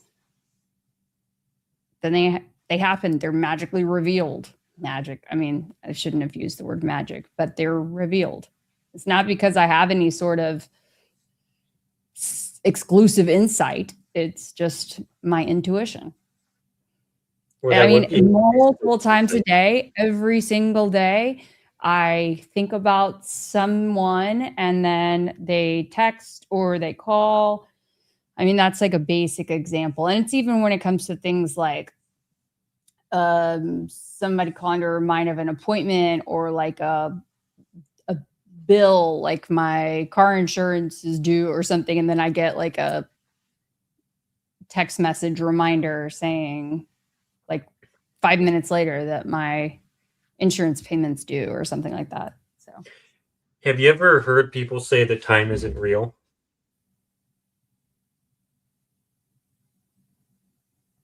I mean, I've heard people say that, but I don't know. Sometimes it seems like time isn't real. Like it's not linear. It's not real. So Yeah. maybe that explains some of it. Maybe. Because like when you talk about other dimensions, like time is like one of the weird dimensions or something. Like I've just had I've thought sometimes, and it seems like when I like think too hard, it seems like the past isn't actually the past and the future isn't actually the future. And it just seems like time is another dimension, like the 3 dimensions we have. And you should be able to just walk over to another time period like you can walk over a hill. And it seems like that should be possible. And that like all times all exist at the same time simultaneously. And we're just passing through it in like a one-dimensional way that's like very restricted. But it all exists all at once. So something that happened 7 years ago isn't 7 years away. It's right here. It's all happening at the same time. It's all happening simultaneously. And there's something that our brain does that allows us to perceive time in a linear fashion. But who knows? Maybe someone who has these like telepathy, where like you think of someone and then they immediately text you, or even if it's just an email, like an auto-generated email, maybe that's some kind of disconnect where time starts behaving more accurately to what it actually is. It's like maybe it's like a time glitch or something. I don't know. I guess that's a no. No, I'm listening. It's just the chat's intense too. And it's got me thinking. I don't have the energy to talk about it right now, but like how intuitive that, yeah. Are those tombs? Or is No, that they're like what you would call the cave villages. Like, so people lived in there. Oh yeah. Yeah. There are also some that I'm gonna load some more in. It was only letting me do one at a time. I thought I had loaded So in this the is in one. Turkey. Yes, in Turkey. Mm-hmm.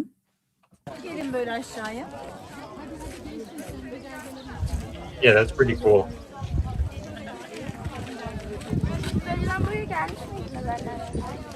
And there, so that's like a very religious site. I think if I can, gosh, I used to be able to say all of the names appropriately. I want to say it's Guerme. That's how you say it, but it's like Goerme, something like that. Anyway, when you go inside, they have, like in some of these, there are paintings, like a full depiction of it. They're really beautiful, but like you're not allowed to take photos and things like that. So you have to be very. Is it this? That's in some of the area. We didn't go all the way into the into that underground city in particular. You did this Here though. you go. Let's see. Yeah, I did that. Do they just always have these hot air balloons just everywhere all the time? Yeah, I mean, it's an incredible. I've got some of those videos too, but yeah, it's an incredible way to view it. Is that like their primary method of transportation? No, it's tourism. It's tourism. It's very tourism. much tourism. There you go. Okay, some of the most beautiful. Oh wait, those are cave hotels, but still. Yeah, there you go. Centuries old cave churches of Turkey. Yeah, that's helpful.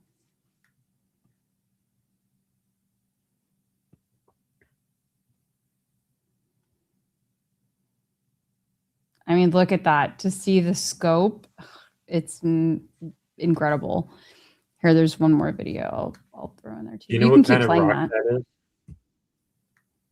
God, I don't remember. Ever made by somebody running for Colorado governor in recent history. You claim that you've been all around the world and to Gaza during the war with Israel. Prove it to anyone. But you're talking to voters now.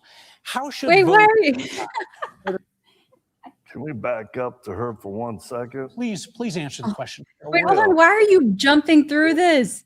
There's so much good stuff in this. But wait. Military airstrike that killed 70 ISIS fighters. That you were the first American there in you Gaza go. during the Go war. back with a little Israel. bit. Go back. You got to go back. Go back. Unlike any. Not all the way. You were to right. Okay. Colorado governor. Going to make a lick of difference. You don't need to prove it to anyone. Had an extraordinary life. Jordan, pause. You Oh my God, is there a delay? Border and made them pay a price. That you as a civilian called in a U.S. military airstrike that killed 70 ISIS fighters. That Stop. What? You have to start at the beginning of the question so we can hear the whole part. Okay. Well, I rewinded it to the beginning, and then he said not to the beginning. No. Okay.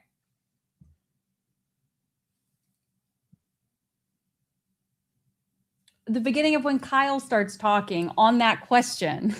I can't tell because it's so tiny on my screen. I can't see how far you're going back, but I'm just like, claims that are unlike any ever made by somebody running for Colorado governor. Can we back up to her for 1 second? Please answer the question, sir. I will. But this, I'll make a little informal complaint. The folks at home don't want to hear about her past and what she did. That's not going to make a lick of difference to those who are having trouble putting food on the table, Kyle, paying their electricity bill, having to try to figure out how they send their kids to school. Sir, how much of your time do you plan to burn before you answer the question of whether you tell the truth? Do I tell the truth? How should voters discern whether you have had one of the most extraordinary lives in human history or whether you are a liar and a fraud? Well, simply go back. I have 20 years of videos and documentation and people. We just had our head of security in Iraq call in a video today. The proof is just in people and what we document. I thought it was funny. You said when you came to the training center, the pictures and what we showed and things, it wasn't good enough for you. You're running for governor, and you spent precious little time answering the question other than to say that folks have to take the word of you and your staff for your accomplishments. No, I said thousands Mr. Bottoms, a of question for people, you Kyle. as we approach closings here. You Although I claim to have appreciate it. uncovered. Maybe we could do a stream with him. That would get views. I mean, look, I'm happy to ask. A short interview. Well, you have your other video here. There in another hole. She's Oh. traveled to another hole.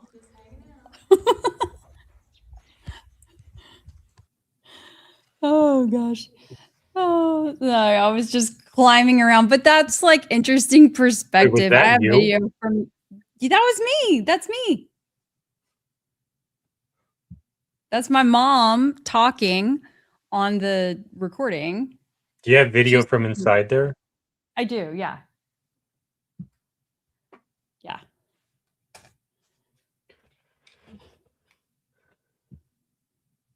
The retool time. Time for the retool time. Okay, let's ask the chat if they think that it would be worth it or that we should have him on. Or at least we're try not having to. him on. No, we're not. Why having not? him on. No, Okay. we don't need drama. But we do have a poll. Okay, then you can ask him if I should have him on. Because I know Colorado and I used to work there. I don't live there anymore, but you know. It says 88% yes, 13% no. So I guess a lot of people already know about 12.9 thousand years ago. Wow. That's pretty cool. What other Okay, poll they should said we no, do? no. He's trouble. Huh? Yeah, no. Okay, guys, no fun. You're no fun. Y'all know I like trouble. See, that's also the yin and yang between Jordan and I. What is? That, you know, that I'm looking for trouble sometimes. Oh yeah. Oh yeah. I know. But anyway. What other poll should we do? Maybe a vote on if I proved my assertion Oh, tonight? there we go. Okay, yeah, absolutely.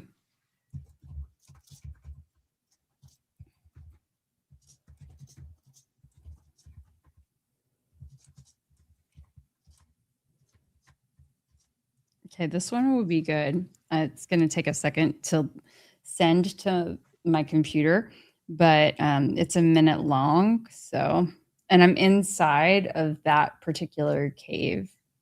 Oh yeah. Yep. It was the most amazing trip. It was so cool. Have I proved my assertion that we have forgotten a massive chunk of human history? Type 1 or 2 in the chat. 1 for yes, 2 for no. Let's see how I did.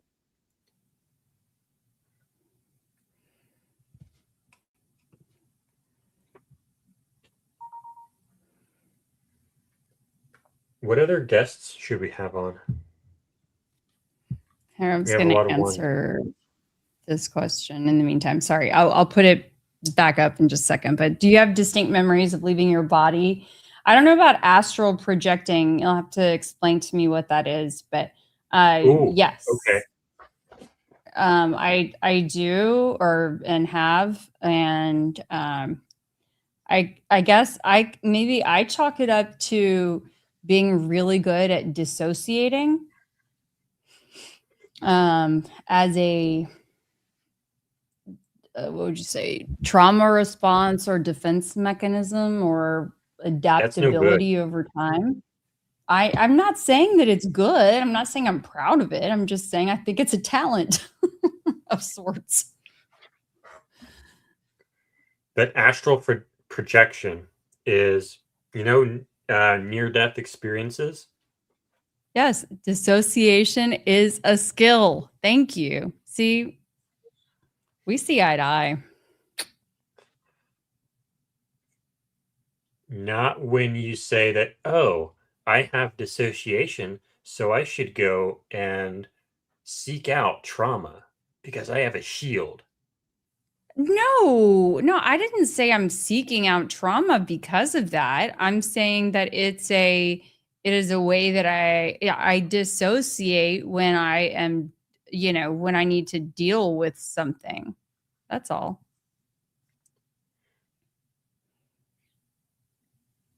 Okay, so astral projection, near-death experiences. People will say that when they have a near-death experience, like on an operating table, they will like see their body from above their body, like their consciousness, their soul will like leave their body, and you can like look down. And some people say that it feels like they go to outer space and they like go up into the sky and see planet Earth.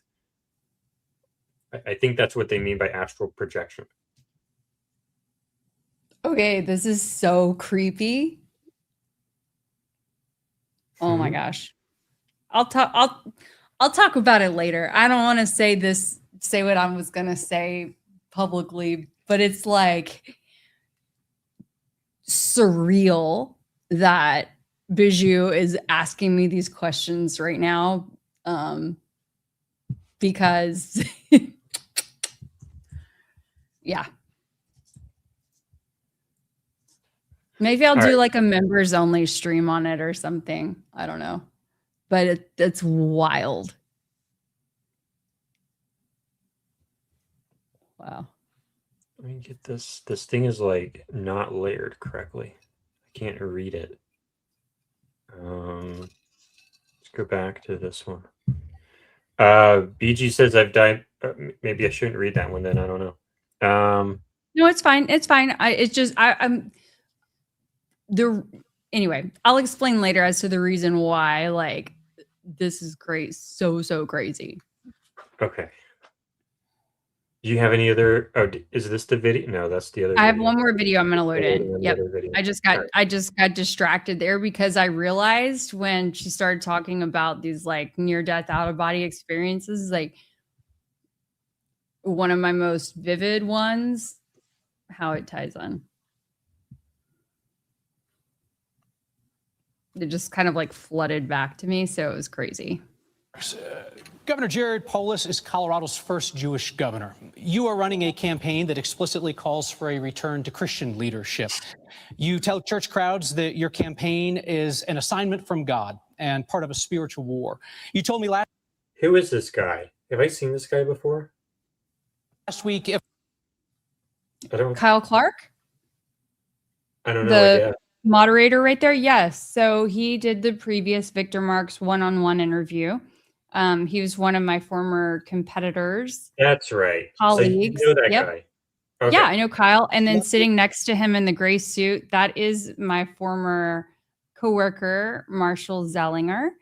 And yeah, he used to work at Channel 7 where I worked at in Denver, and he's at Channel 9 now. So this is Denver. Mm-hmm. Huh.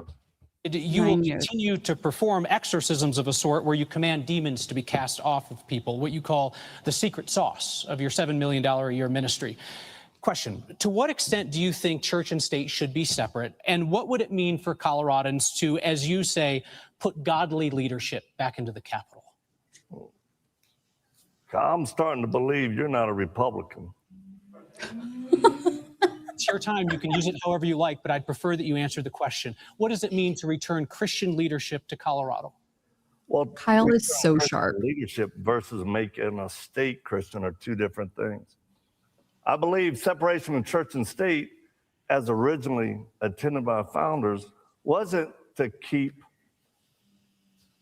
the people of faith out of public office, but it was to keep the government out of our faith, whether it's Christian, Jewish, Muslim, or atheist. I've worked with Muslims, Sunni, Shia, Christians, Jewish people. I've worked with all type of faiths. And as governor, I'm a man of the law, but my faith absolutely gives me the moral code to do what I do and the backbone to make the hard decisions in spite of. How is he running for governor? He is. Like, who voted for him? Because when you got money coming from somewhere, you do what you want. He like,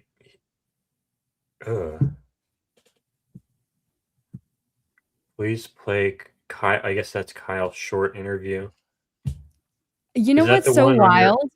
I just want to mention this is what's so wild is that, like, I don't know if you were in the space that night with Diligent and Corby Hall was in there.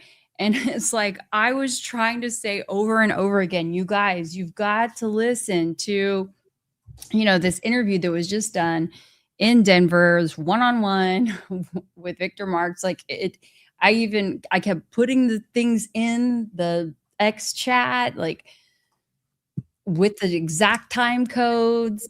And even though I had a mic briefly here and there, it was like, no one wanted to acknowledge it. I'm like, oh, anyway, it's fascinating. Is this it? No, that's James Tallarico. This would have been like 2-3 weeks ago.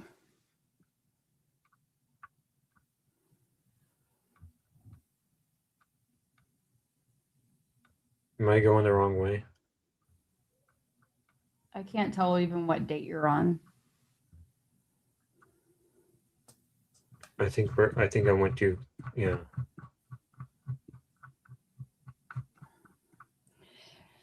Are you going to post your cast?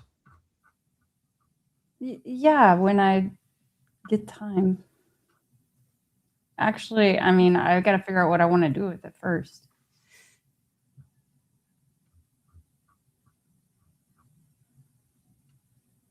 Okay, let's see. I can't even see what date you're on, Jordan. You're flipping through all this. It says May 13th. Oh, well, okay. Well, that's definitely too long.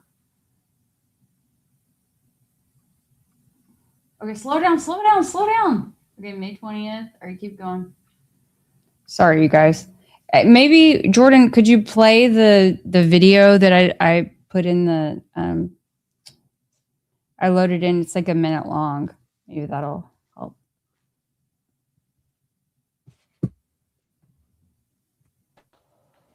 Another look inside a cave. Hopefully I don't say anything stupid. Climbing, but I probably don't trust that on the way down. I trust it on the way up, not on the way down. I'm like, what are all these little cubby holes? It reminds me of kindergarten. Mm-hmm.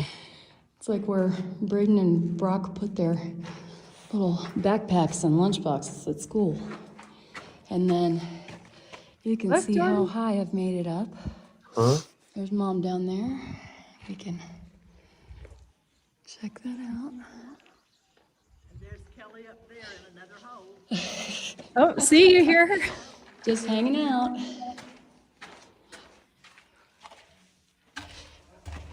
Okay. I don't know where this thing is. All right. I know I've made many of y'all nervous already. Maybe they deleted the space or something. I don't know. Is it a reply? Yeah, I was posting it in the space. I think Christy just texted it to me. Okay, good.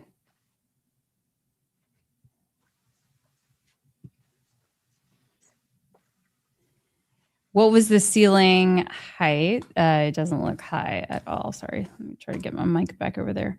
Or my mouse. What was the ceiling height? It doesn't look high at all. No, it wasn't very high. And I think that, people, they say a long time ago were shorter, generally speaking, and maybe even in that part of the world. I don't know. Or maybe they were the little gray aliens. And they all needed to put their backpacks in the cubbies at the end of the day. No, actually, what I later learned is that those were for pigeons. You guys. Yes. Really? So this was one of my first caves to go into. And so I didn't know that part yet. But I later learned that they were for pigeons. And they used the pigeon poop for all kinds of stuff. They used it for to paint, and you can Google it yourself. Pigeons Maybe are a big deal over there. Is that like another one of those theories, like how the pyramids were just tombs? I don't know. Maybe we'll have to save that for another day. All right. Christy gave me this video here. VM got a special call from the White House, like around the 15th or so of August. Yeah. Going to talk about your back. Wait, this is 29 minutes long. I thought you said this was short. Okay.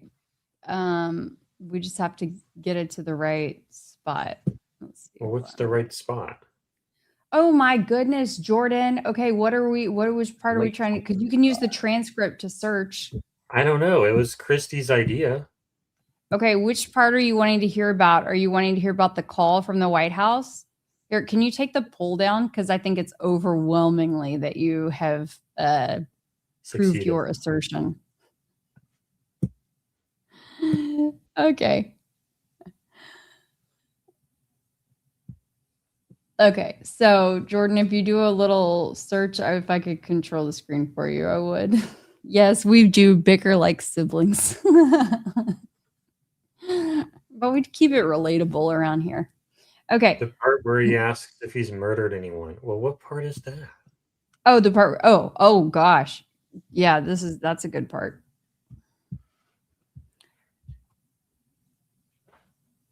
It says Kill, no result. Kill. Okay.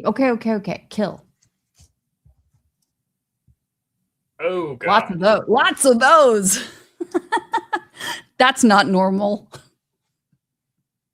This is a political interview.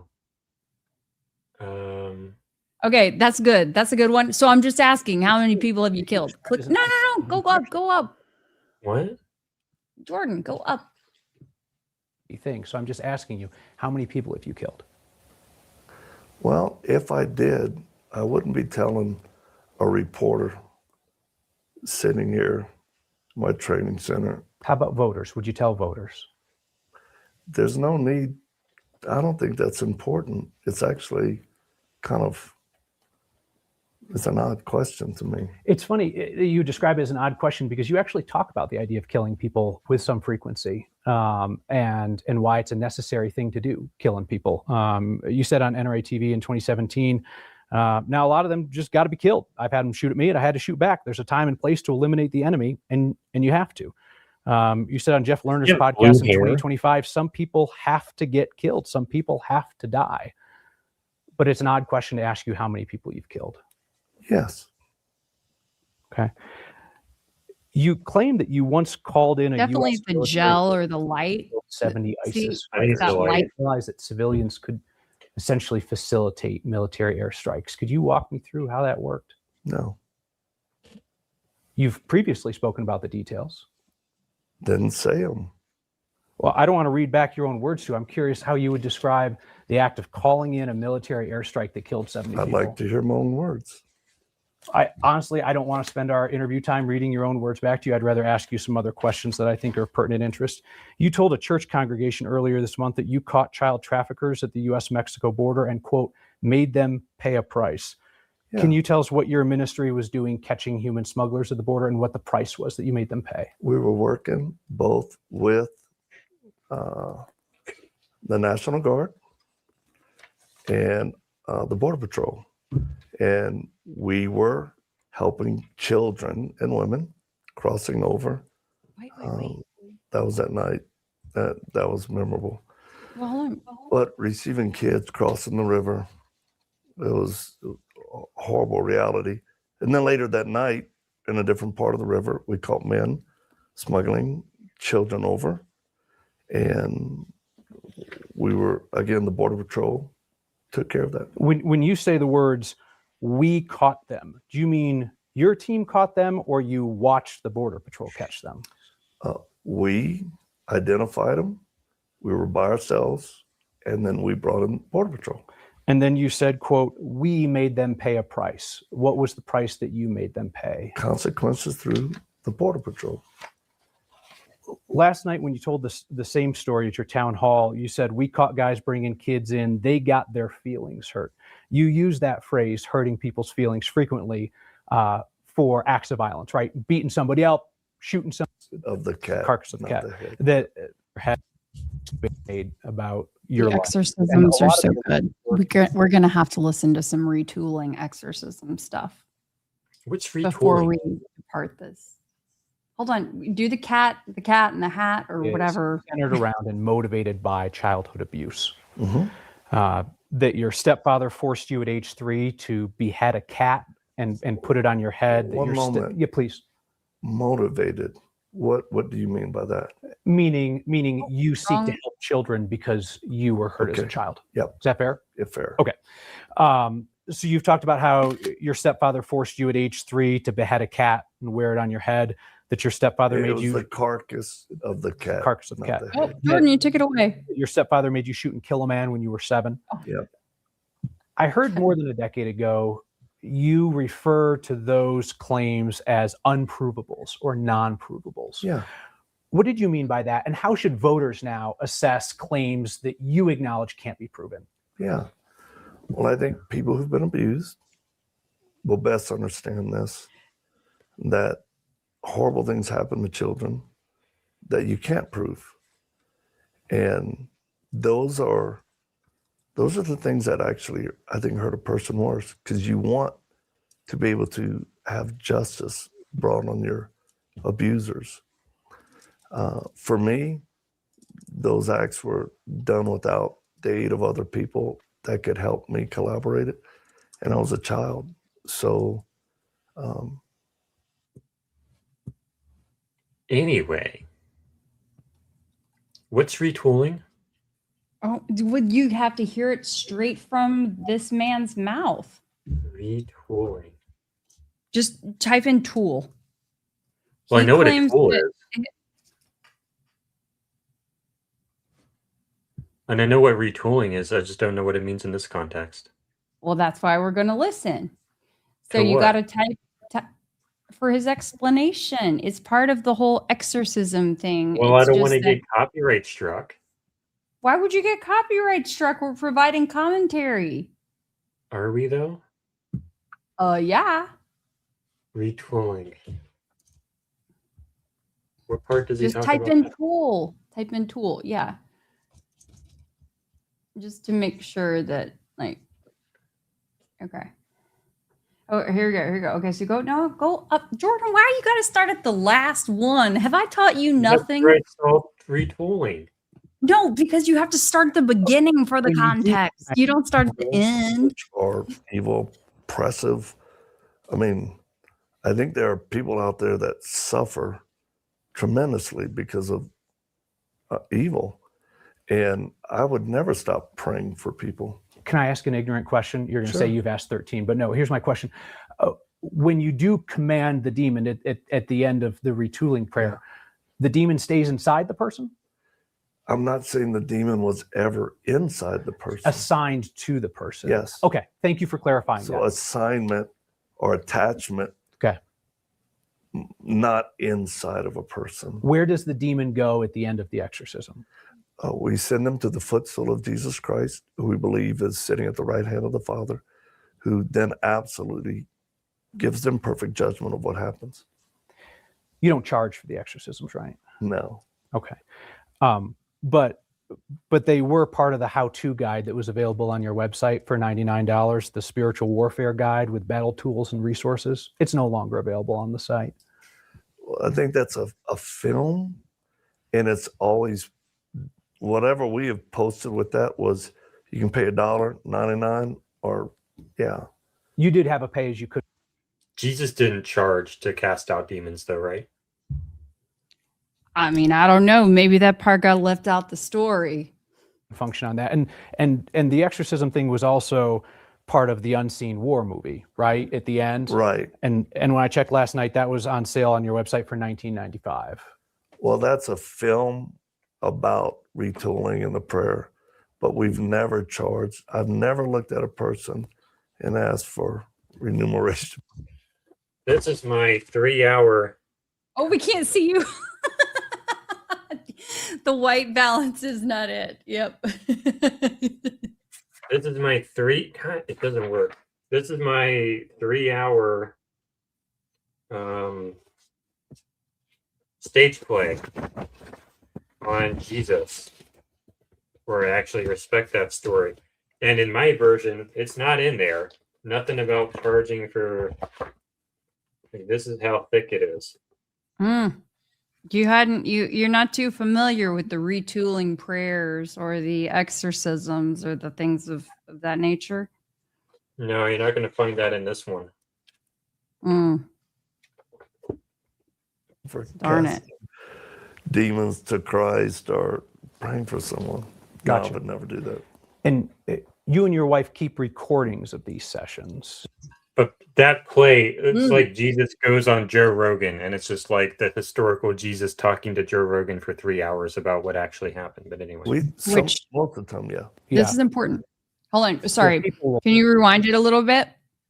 I was talking over him. That's good. Film about retooling and the prayer, but we've never charged. I've never looked at a person and asked for remuneration for casting demons to Christ or praying for someone. Gotcha. No, I would never do that. And you and your wife keep recordings of these sessions. Most of the time, yeah. Yeah, where people will often divulge. Pause it right there. This is important. Here, I'm gonna jot down actually that time code, so I don't have to find it later. Because we had a question yesterday or the day before in a space about if he kept the recordings. So there, he very clearly just said that he does.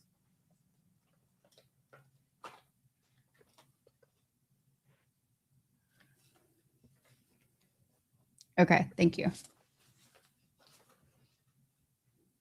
do we need to see those recordings?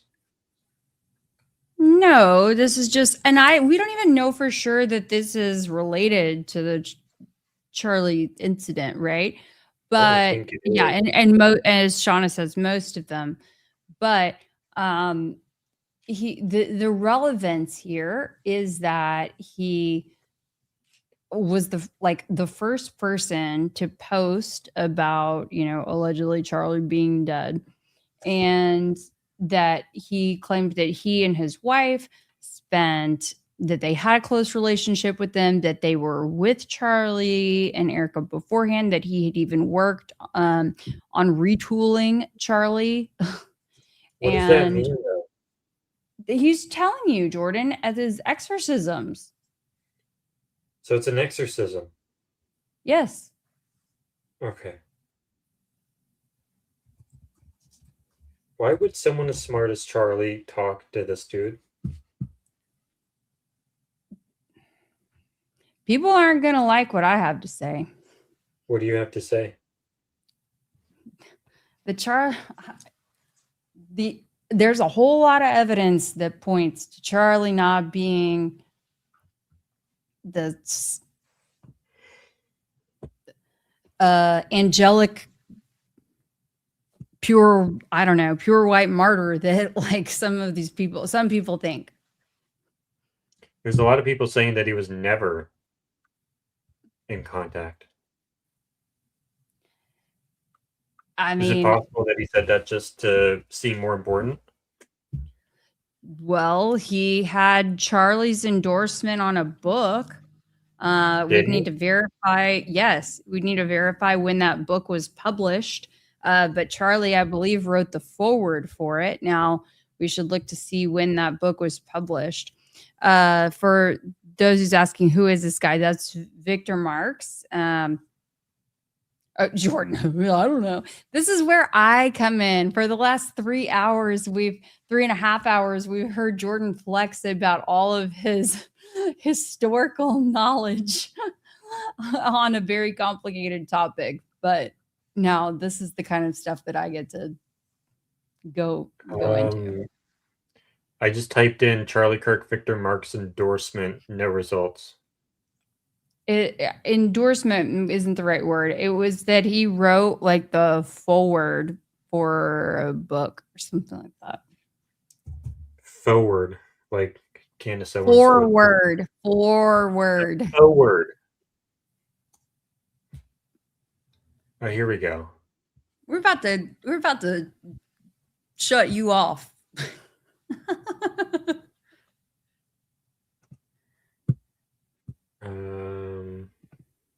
Oh, forward. Okay, when was it? Hold on, let's see. Product details. We'll close that.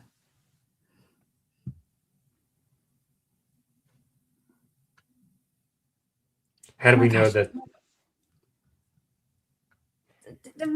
You go. Oh my gosh, Jordan. Do you even read what's on your screen? No. Okay, I didn't think so. For people listening only or on their phones, are we dangerous enough to restore righteousness? America is in a war, an internal battle between good and evil, with society crumbling at our feet. With every institution we once relied on now eroded, there is no one coming to help. Victor Marx believes politicians aren't going to save people, neither are law enforcement or public schools. Instead, he advocates for restoration of the family unit as God intended, led by fathers and a generation of dangerous gentlemen who believe without courage all other virtues fail.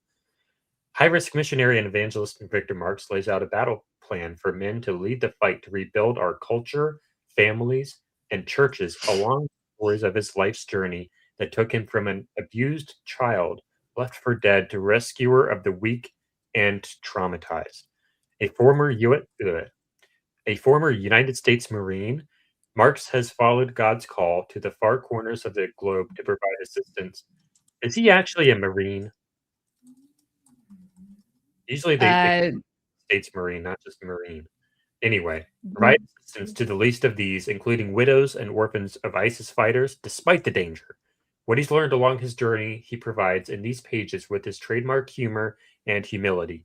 He invites men along for the adventure of a lifetime. Quote from Dr. James Dobson. Start quote. Victor Marx may be the world's most interesting man. What's amazing is that he survived his childhood, and what is even more amazing is that the Lord is using him now to reach so many youth, end quote.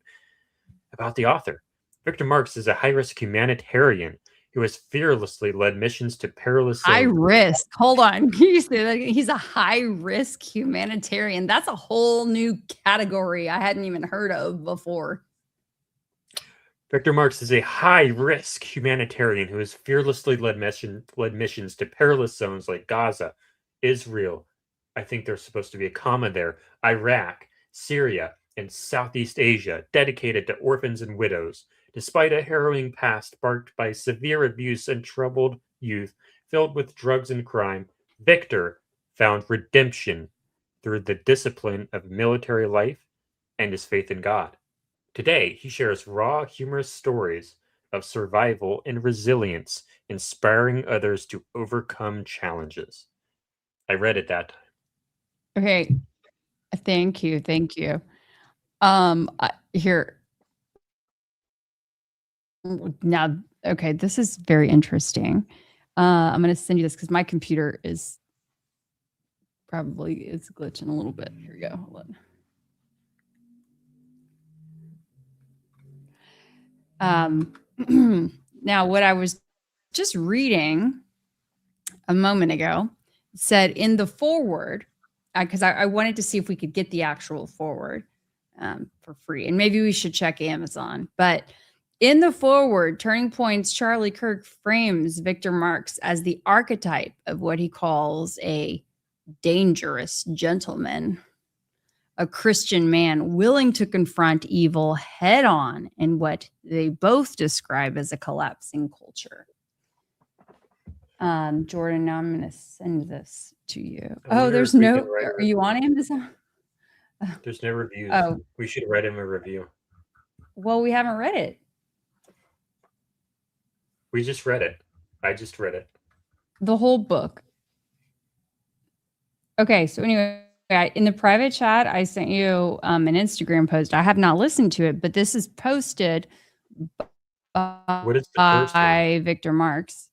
And what's that was the flood video.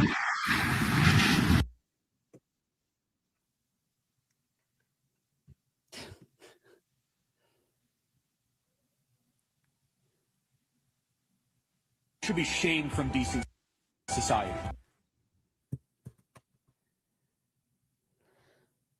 He doesn't give me a scrub bar.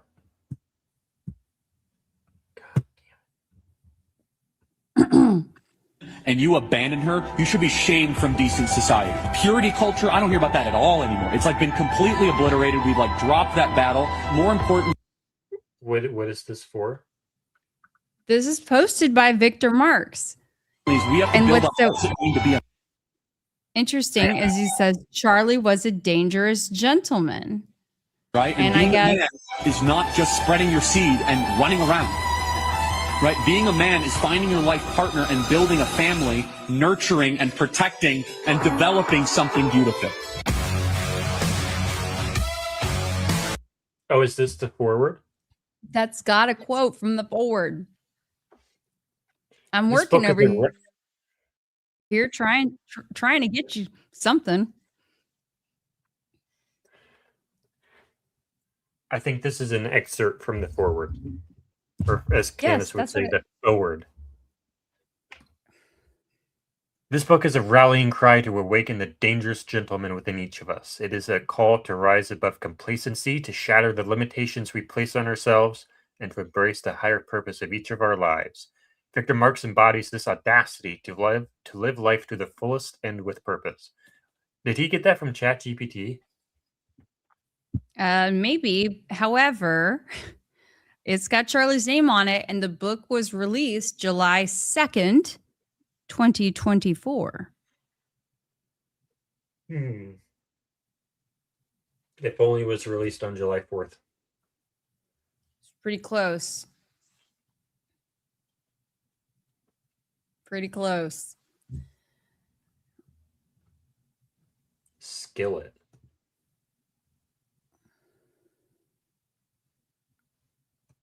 Ready, set, showtime. That's going to give us a copyright strike. Yeah. Anyway. Oh, yeah. Why would you do that, Jordan? I don't know. Okay. So this one has a lot of reviews on it. Anyway, we're getting a little too down the rabbit hole probably on this, but on Goodreads, there is several for his book, The Dangerous Gentleman. There are several reviews since neither of us, unfortunately, have a copy. I'm sure they're all authentic. They're all too long. Why are these all so long? Well, all I know is I see a lot of folks with only one review to their name. One review, 2 reviews, 1 review, 1 review, 1 review. And then you look at the dates, like What are the dates? June, July 1st, July 8th, June 26th, June 25, 27.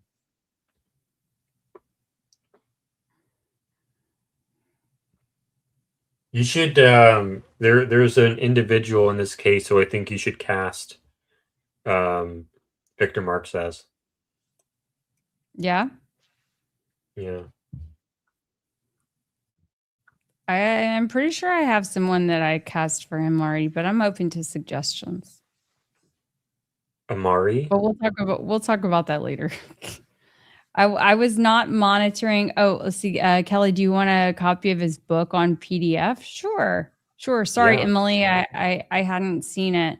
Seen the comment till just now. I was in my browser and not in the chat. Yeah, by all means. My email is kelly@kellyrayban.com. Who's the 80-year-old guy? That reminds me of that one show that you made me watch. The No, we're not talking about that right now. Oh, wait, which one? The Gianni Versace? yeah.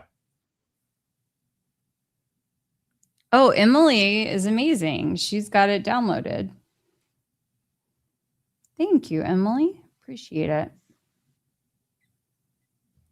Oh, that's so there we go. Isaac. Yeah, Charlie popped up on my YouTube feed shortly before 9:10. Too obvious.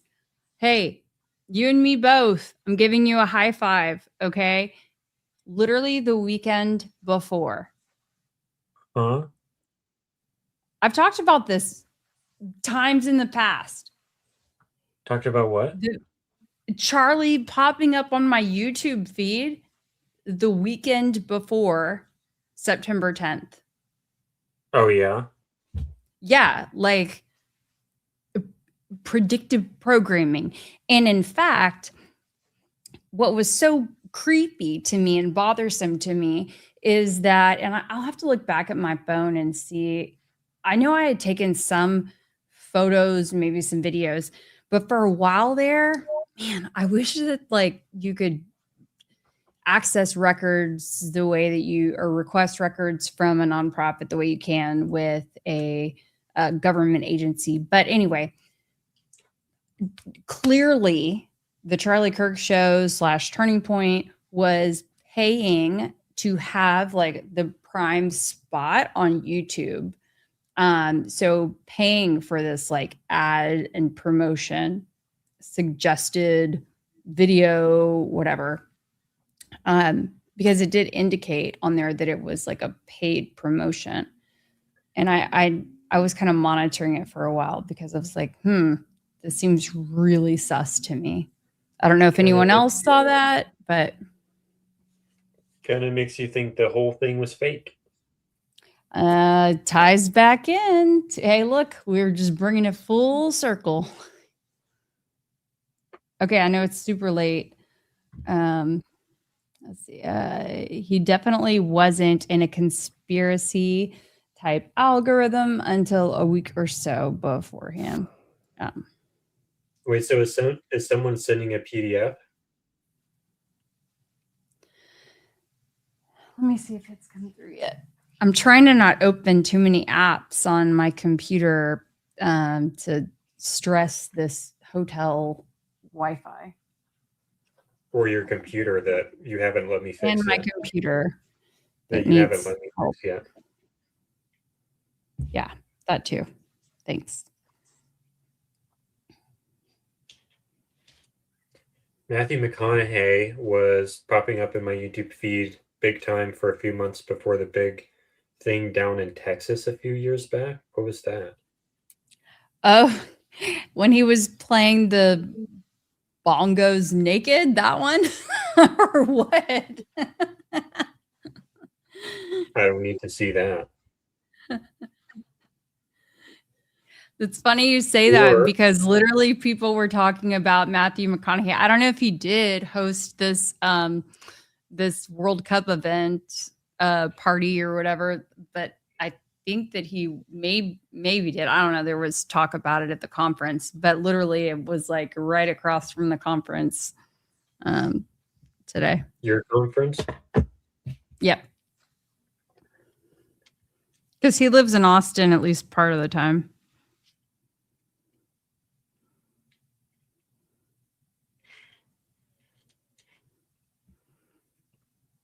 Okay, I don't see the PDF yet, so. Well, this has been fun. This has been super fun, you guys. Yeah. I'm kind of tired. I never ate dinner. I had leftovers from yesterday and I was trying to eat like a couple of fries there for a second. Yeah, I haven't had dinner yet either. We'll give it a few more minutes for the PDF, see if it comes in, because we're at 4 hours now, so. Okay. She says it's on the way. Very cool. It's on no apostrophe S. Its way.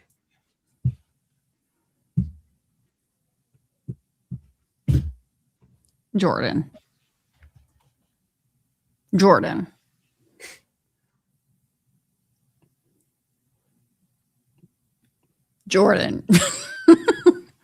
See, this is why people think I'm disrespectful, probably.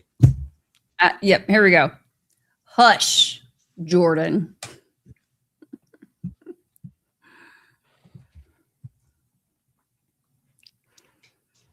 Okay. I am going to open up my email.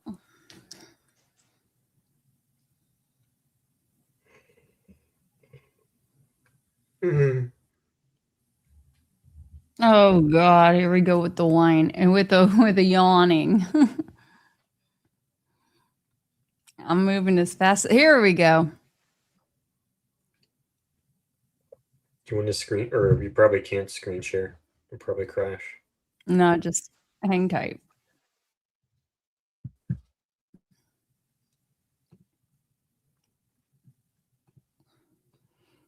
Okay, Emily, I don't know what I requested access for. I don't really need to. Let's see. Maybe it's because I'm logged in as the wrong Google account. Hold on.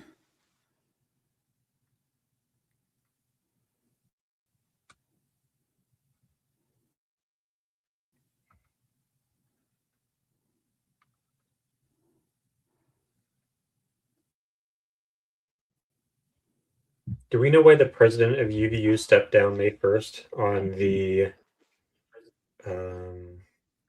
Yeah. It was not May 1st. It was announced at the beginning of the like second semester. Wonder if that's for the same reason spring that semester, PPUSA back in maybe. I mean, maybe she got paid off, made a whole bunch of money, you know, and didn't need to be Y'all around need there to anymore. like calm down in the chat. God damn. What's the problem? Nothing. It's fine. That I'm too slow? No. What?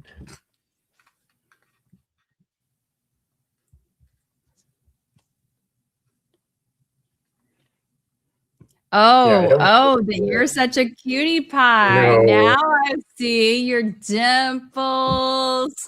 You're so cute. I saw a lot of comments about your eyes earlier. People My being eyes like, aren't blue. oh, They're it's not just blue. an Probably effect. because I think it's because of the camera effect on it. Your eyes are not even blue? I don't think so, no. They're green. There's no way. Jordan, stop. Okay, hold on. I'm trying to. See, they're green. I have green eyes. It's just the background thing. Okay.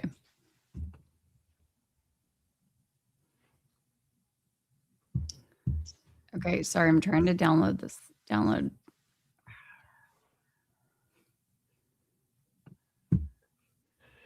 Download. Okay, I got it. So for anyone wondering, can I like, open why, a PDF? What? I was just telling the audience that we're waiting on Keli to figure out a PDF for Here we go. Victor Marx's book, and we're going to find out if Charlie Kirk's foreword actually exists in Victor Marx's book, to see if there is an actual link between these two individuals. Oh, I see it. Okay, it's processing. Oh, is it uploading? Mm-hmm.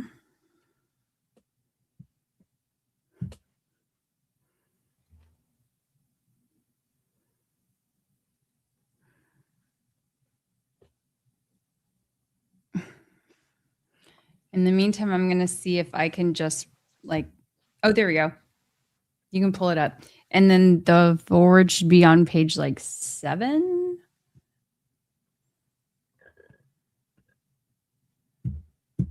That's stretched.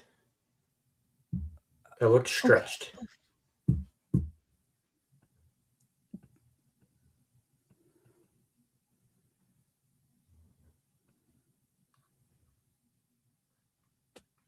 Should I read this? I'm gonna read this in Charlie's voice. All right. Okay. Hide. Let me know if you need me to jump in.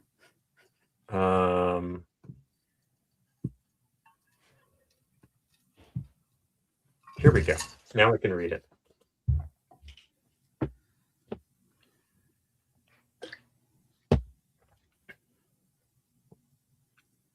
In a world often clouded by uncertainty, immorality, and disinformation, a world in which some struggle to define what a woman is or label masculinity as evil, Victor Marx's The Dangerous Gentleman is a beacon of clarity, virtue, and inspiration. This extraordinary book is more than just a collection of incredible, humbling, and life-changing stories.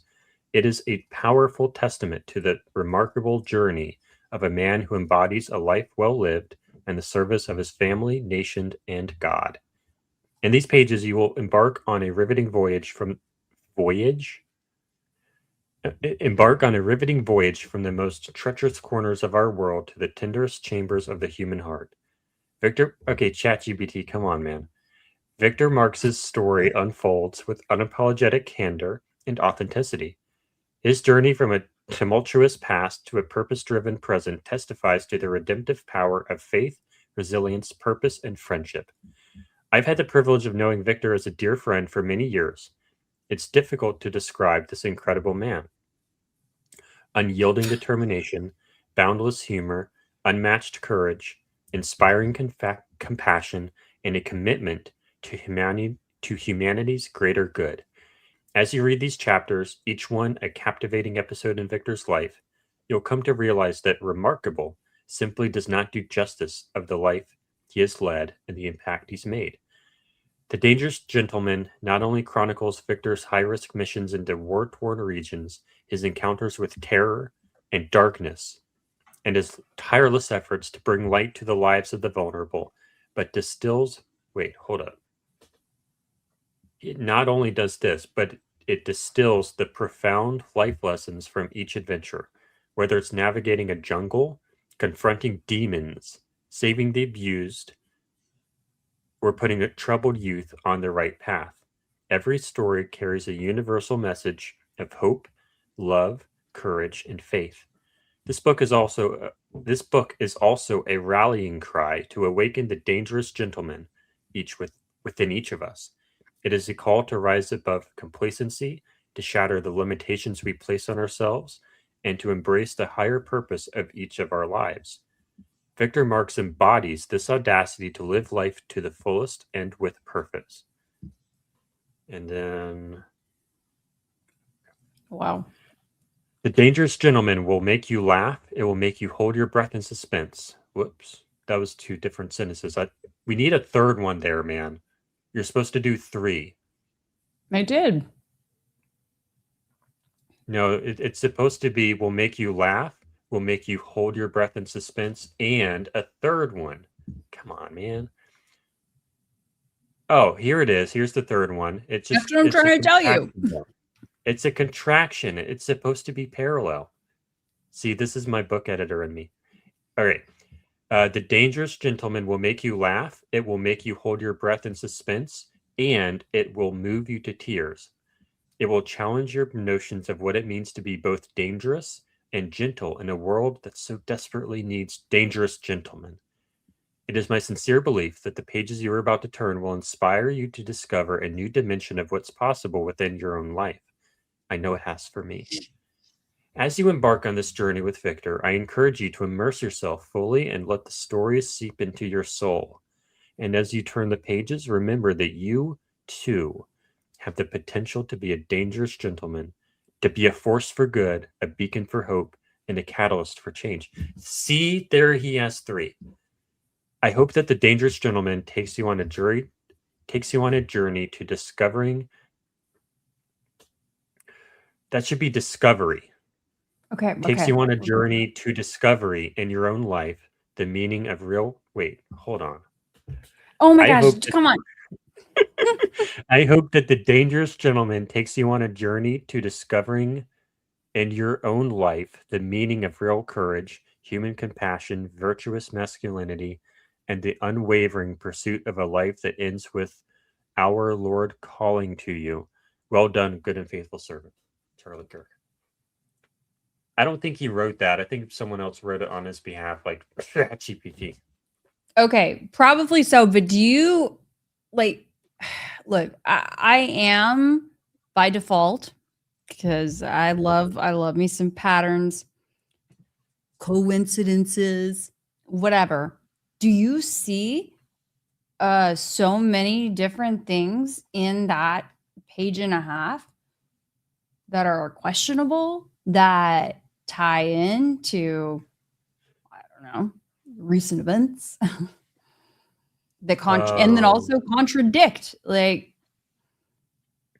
okay, for example, on the final line right there, the unwavering pursuit of a life that ends with our Lord calling to you, well done, good and faithful servant. I would love to look back and see how many times it was said at the memorial or in those initial interviews by people, and still to this day, when they're talking about Charlie, oh, well done, good and faithful servant. And then when you think about this, if you come at it from the perspective that I do of like this potential 7 mountains mandate, how that kind of extrapolates out. Yeah, this is giving a lot of interesting. But what I was thinking about, though, was what we were talking about earlier is, okay, the written word is currently monetized by some people. And you were talking about some stuff earlier that I don't know if you want to share or not. But what I was thinking was, if this is like the quality state of a forward from Charlie Kirk, and it's like so bland and boring, then I understand why AI is taking over creative writing. I think AI could do a better job on this. Yeah. Those are my thoughts. Yeah. So it's like, who really wrote this? Because like if I were to write a forward, no one's ever asked me to write a forward. But if someone did, it's going to be the best forward you've ever read. You've ever read. But this one is like, what did he actually say? Somebody mailed it in. At It's just a best. bunch of big words and like vague compliments, and it doesn't say much of anything. No, it feels like word salad. It does not feel like even a speech that a person would have delivered. It's not let alone authentic. a full word in a book. Is this It able feels to like be? maybe Victor wrote it, sent it to Charlie, and was like, "Hey, this good?" And maybe Erica signed off on it. I don't know. Or if he's already a Oh, scam that's a good artist. idea. This is a good idea. What? Jordan, take that, put it in AI. That's what I was going see to what try to it says. do, but I don't think I can copy. Maybe you can copy it. I can't copy it.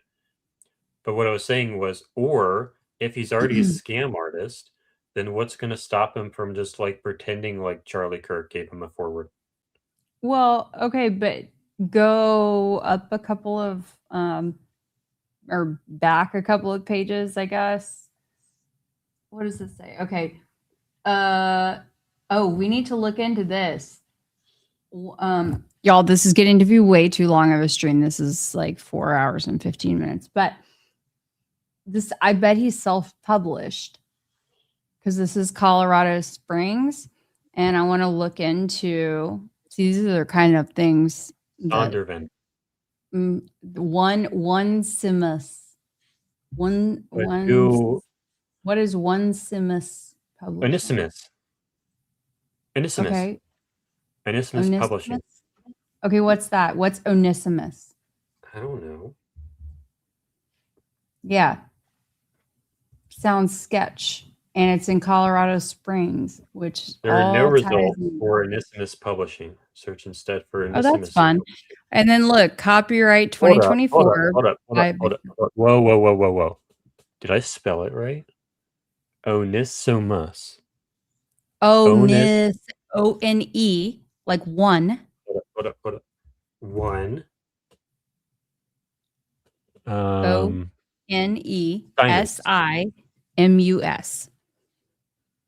Oh, it is a thing, unfortunately. I just spelled it wrong. Hold up. Okay, check this out. Can I put mine on the screen now? This is suspicious. Well, can I say I'm not surprised? Okay, so I click This is like Onesimus how I work. Publishing.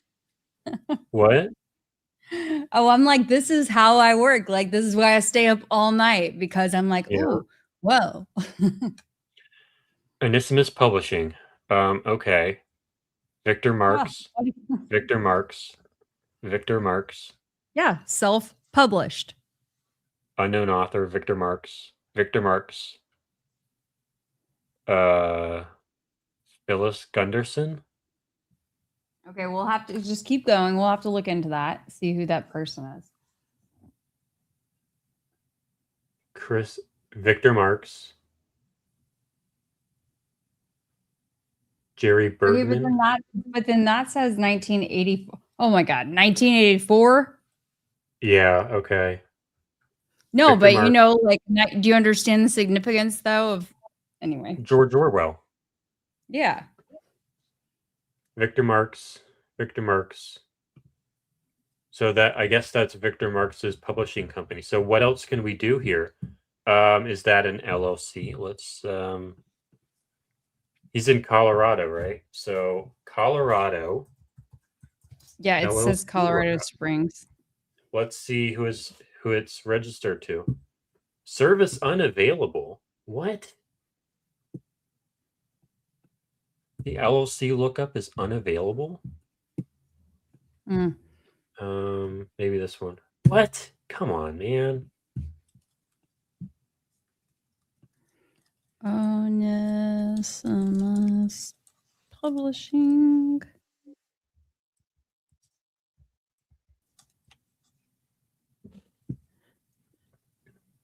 Sure Shot Books Publishing LLC. Okay, Onesimus Publisher. Onesimus, okay, a small Christian publisher name, putting out evangelical Christian titles, and a newer Ethiopian theological publishing house. Oh, So basically, he's Onesimus. self-published. Wait, yeah, but I don't want to say that for sure yet. Here's where it gets interesting. Somebody earlier said something about Paul, but Onesimus is a biblical name from Paul's letter to Philemon. Philemon. So it shows up. Philemon. Okay, sorry. It's late. Philemon. So it's, y'all forgive me. I'm tired. Jordan wore me out. Jordan wore my brain out earlier with all that stuff. That's where I knew it from. That's how I knew how to pronounce it. I told you I grew up Christian. Onesimus right here. Okay. And Philemon. There you go. There's at least one English language Christian publisher. Okay. Anyway. Okay. Okay. Here we go. U.S. based Onesimus Publishing.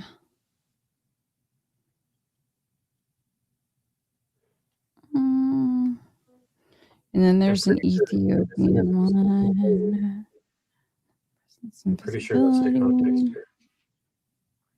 Like the whole purpose of Philemon is something to do with the slave being mistreated, and Paul is writing to, I guess, the slave owner on behalf of Onesimus to help him or something, I think.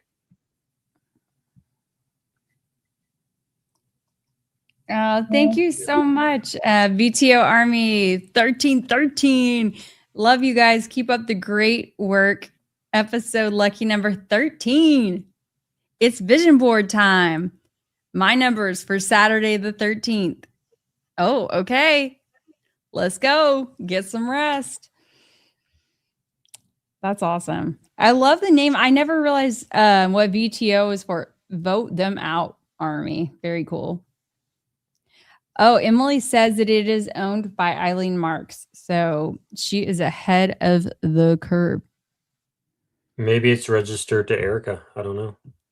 No, Eileen. Victor's wife. No, Christy said maybe it's registered to Erica. Did you find the lookup? I think Emily is on it. Oh, here we go. Yeah, so I do see something. I'm just looking right now through Perplexity. It says Onesimus is or was closely held, let's see, someone in Victor's orbit, possibly, quote, and it says Elaine. So I don't know if she sometimes uses the name Elaine, but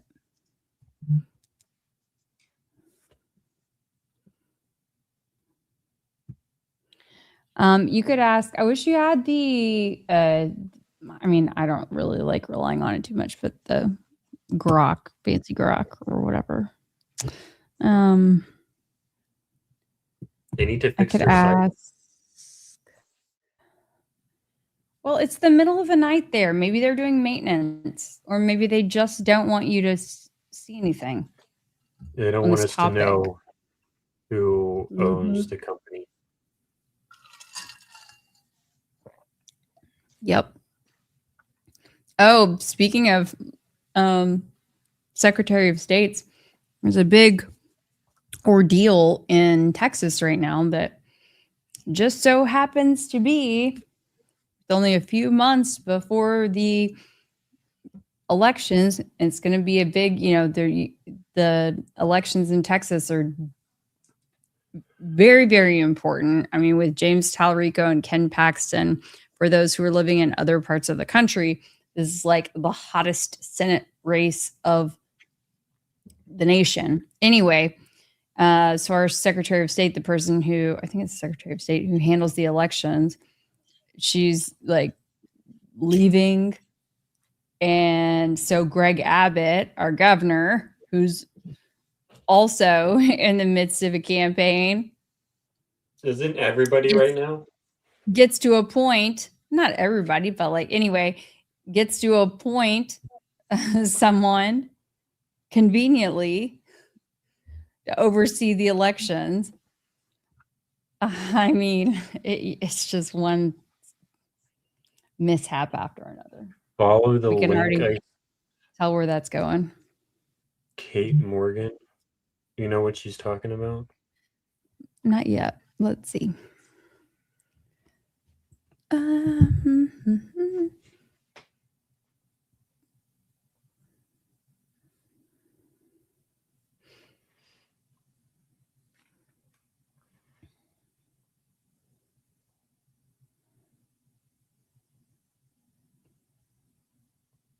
They're trying to turn Texas blue. Oh yeah, very much. I don't think that's going to work very well. Oh, you don't know that. Have you not seen? Have you not seen all the tweets I've been tweeting? I've seen a lot of your tweets though, but I don't know. I googled that. I don't know you why didn't you guys read are this looking one. at my news so much. What's that? You didn't read this one. No. I mean, I read it, but not out loud. Okay, well, you can say thank you to Sticky Icky Liberty for the super. You just did. I did, yes. Oh my gosh. Oh, my mom's back up. she's awake. It's funny. So we're still trying to figure out who owns this company, Onesimus Publishing. Okay, yeah, let me get back on it. And then we got to go to sleep because this is like, Yeah. this is crazy. And I have to be up early in the morning. There's a court hearing tomorrow. For Tyler? Yes. There is? Yes, and it's super early in the morning. I mean, super early, like 8, 8 a.m. their time. I think 9 o'clock or 9 a.m. their time, 10 o'clock my time. Basketball courts attract undesirables to my community. Well, there's barely room for an actual basketball. I don't know. What time is it?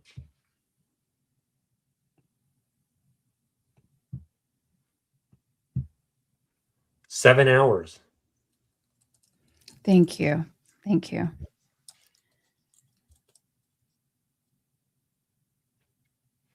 Okay, let's see, what's the name of this thing?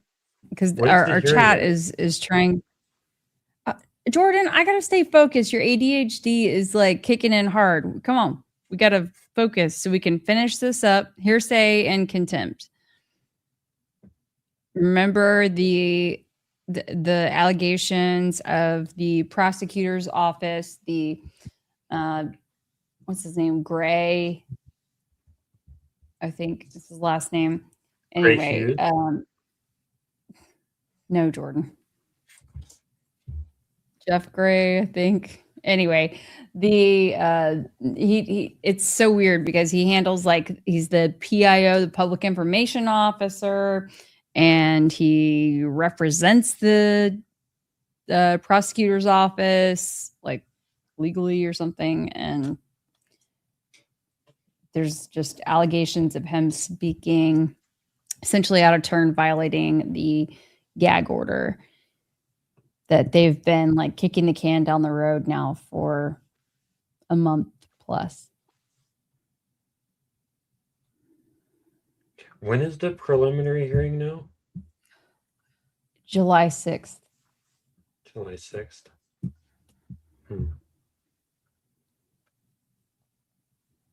Okay. I want to figure out this ownership on Onesimus first. You can work on that, but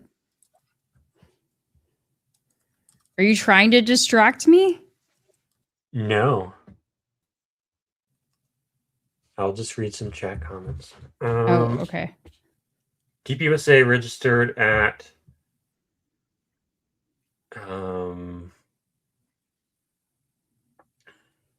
something, we go. 18th September 2025, a few days after September 10th. Registered at Okay. Yeah. So a campaign aligned site discussing Victor Marx's finances states that Victor paid Eileen Marx and Onesimus Publishing, which Eileen owns, $3,750. I'm trying to pull all this stuff up.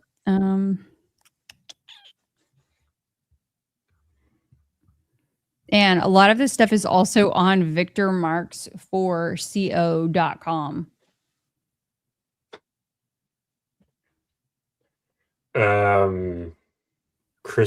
Christy says this is the publisher now about Christy Lee says this is the publisher now about IPG. IPG is the original independent distributor of books, ebooks, and audiobooks from publishers around the world and a top 10 supplier of book content on Amazon. And that may be the case because so many people self-publish now. I'm assuming. But and the reason we're asking all these questions about that publishing house is because I wonder if Charlie Kirk actually wrote that forward or if he was even involved with it at all. Yeah. Because if you work with a real publisher, you can't just lie about who wrote your forward. But if you're Karl Marx and you're a scammer, then who knows? Karl Marx, not Karl Marx, Victor Marx, although his dad's name was Karl. We played this video? Yes. Yeah, we played this video. Okay, Jordan. I think it's time. Yeah. All right. Good night, everyone. She wrote a book called A Dangerous Woman, maybe, to accompany a dangerous man. Perhaps? I don't know. Yeah, that's a film. Why is this not working? It's a film, but from 1993. I guess it wasn't that good. Because the book doesn't show up. Yeah. Dangerous Women. Oh, okay. Dangerous Woman. Oh, no. Look up Dangerous Women, Eileen Marx. Not Karl. Here it is. All right. Jordan. Karl Marx is the politics guy. Being dangerous in our world in the 21st century promotes a negative visual. Some may picture uncontrolled, deranged. There should be a comma right there. Come on. Some may picture uncontrolled, deranged individuals running around the streets with guns and knives with... What? Okay. Jordan. Okay, now I feel like you're just trying to intentionally distract at this point. I don't think I am. My ADHD is just like crazy right now, though. Okay. All right. Well, you guys. Good night, everyone. Thank you so much for joining us tonight. Thank you for sticking with us for 4.5 hours. Thank you for all of your interesting comments and feedback about Jordan's theory. Thank you for all of your super chats. Thank you for always supporting Try and Prove It, Jordan Henshaw, and myself, Keli Rapon. And we look forward to seeing you next time. Thanks. Good night, everyone. Good night.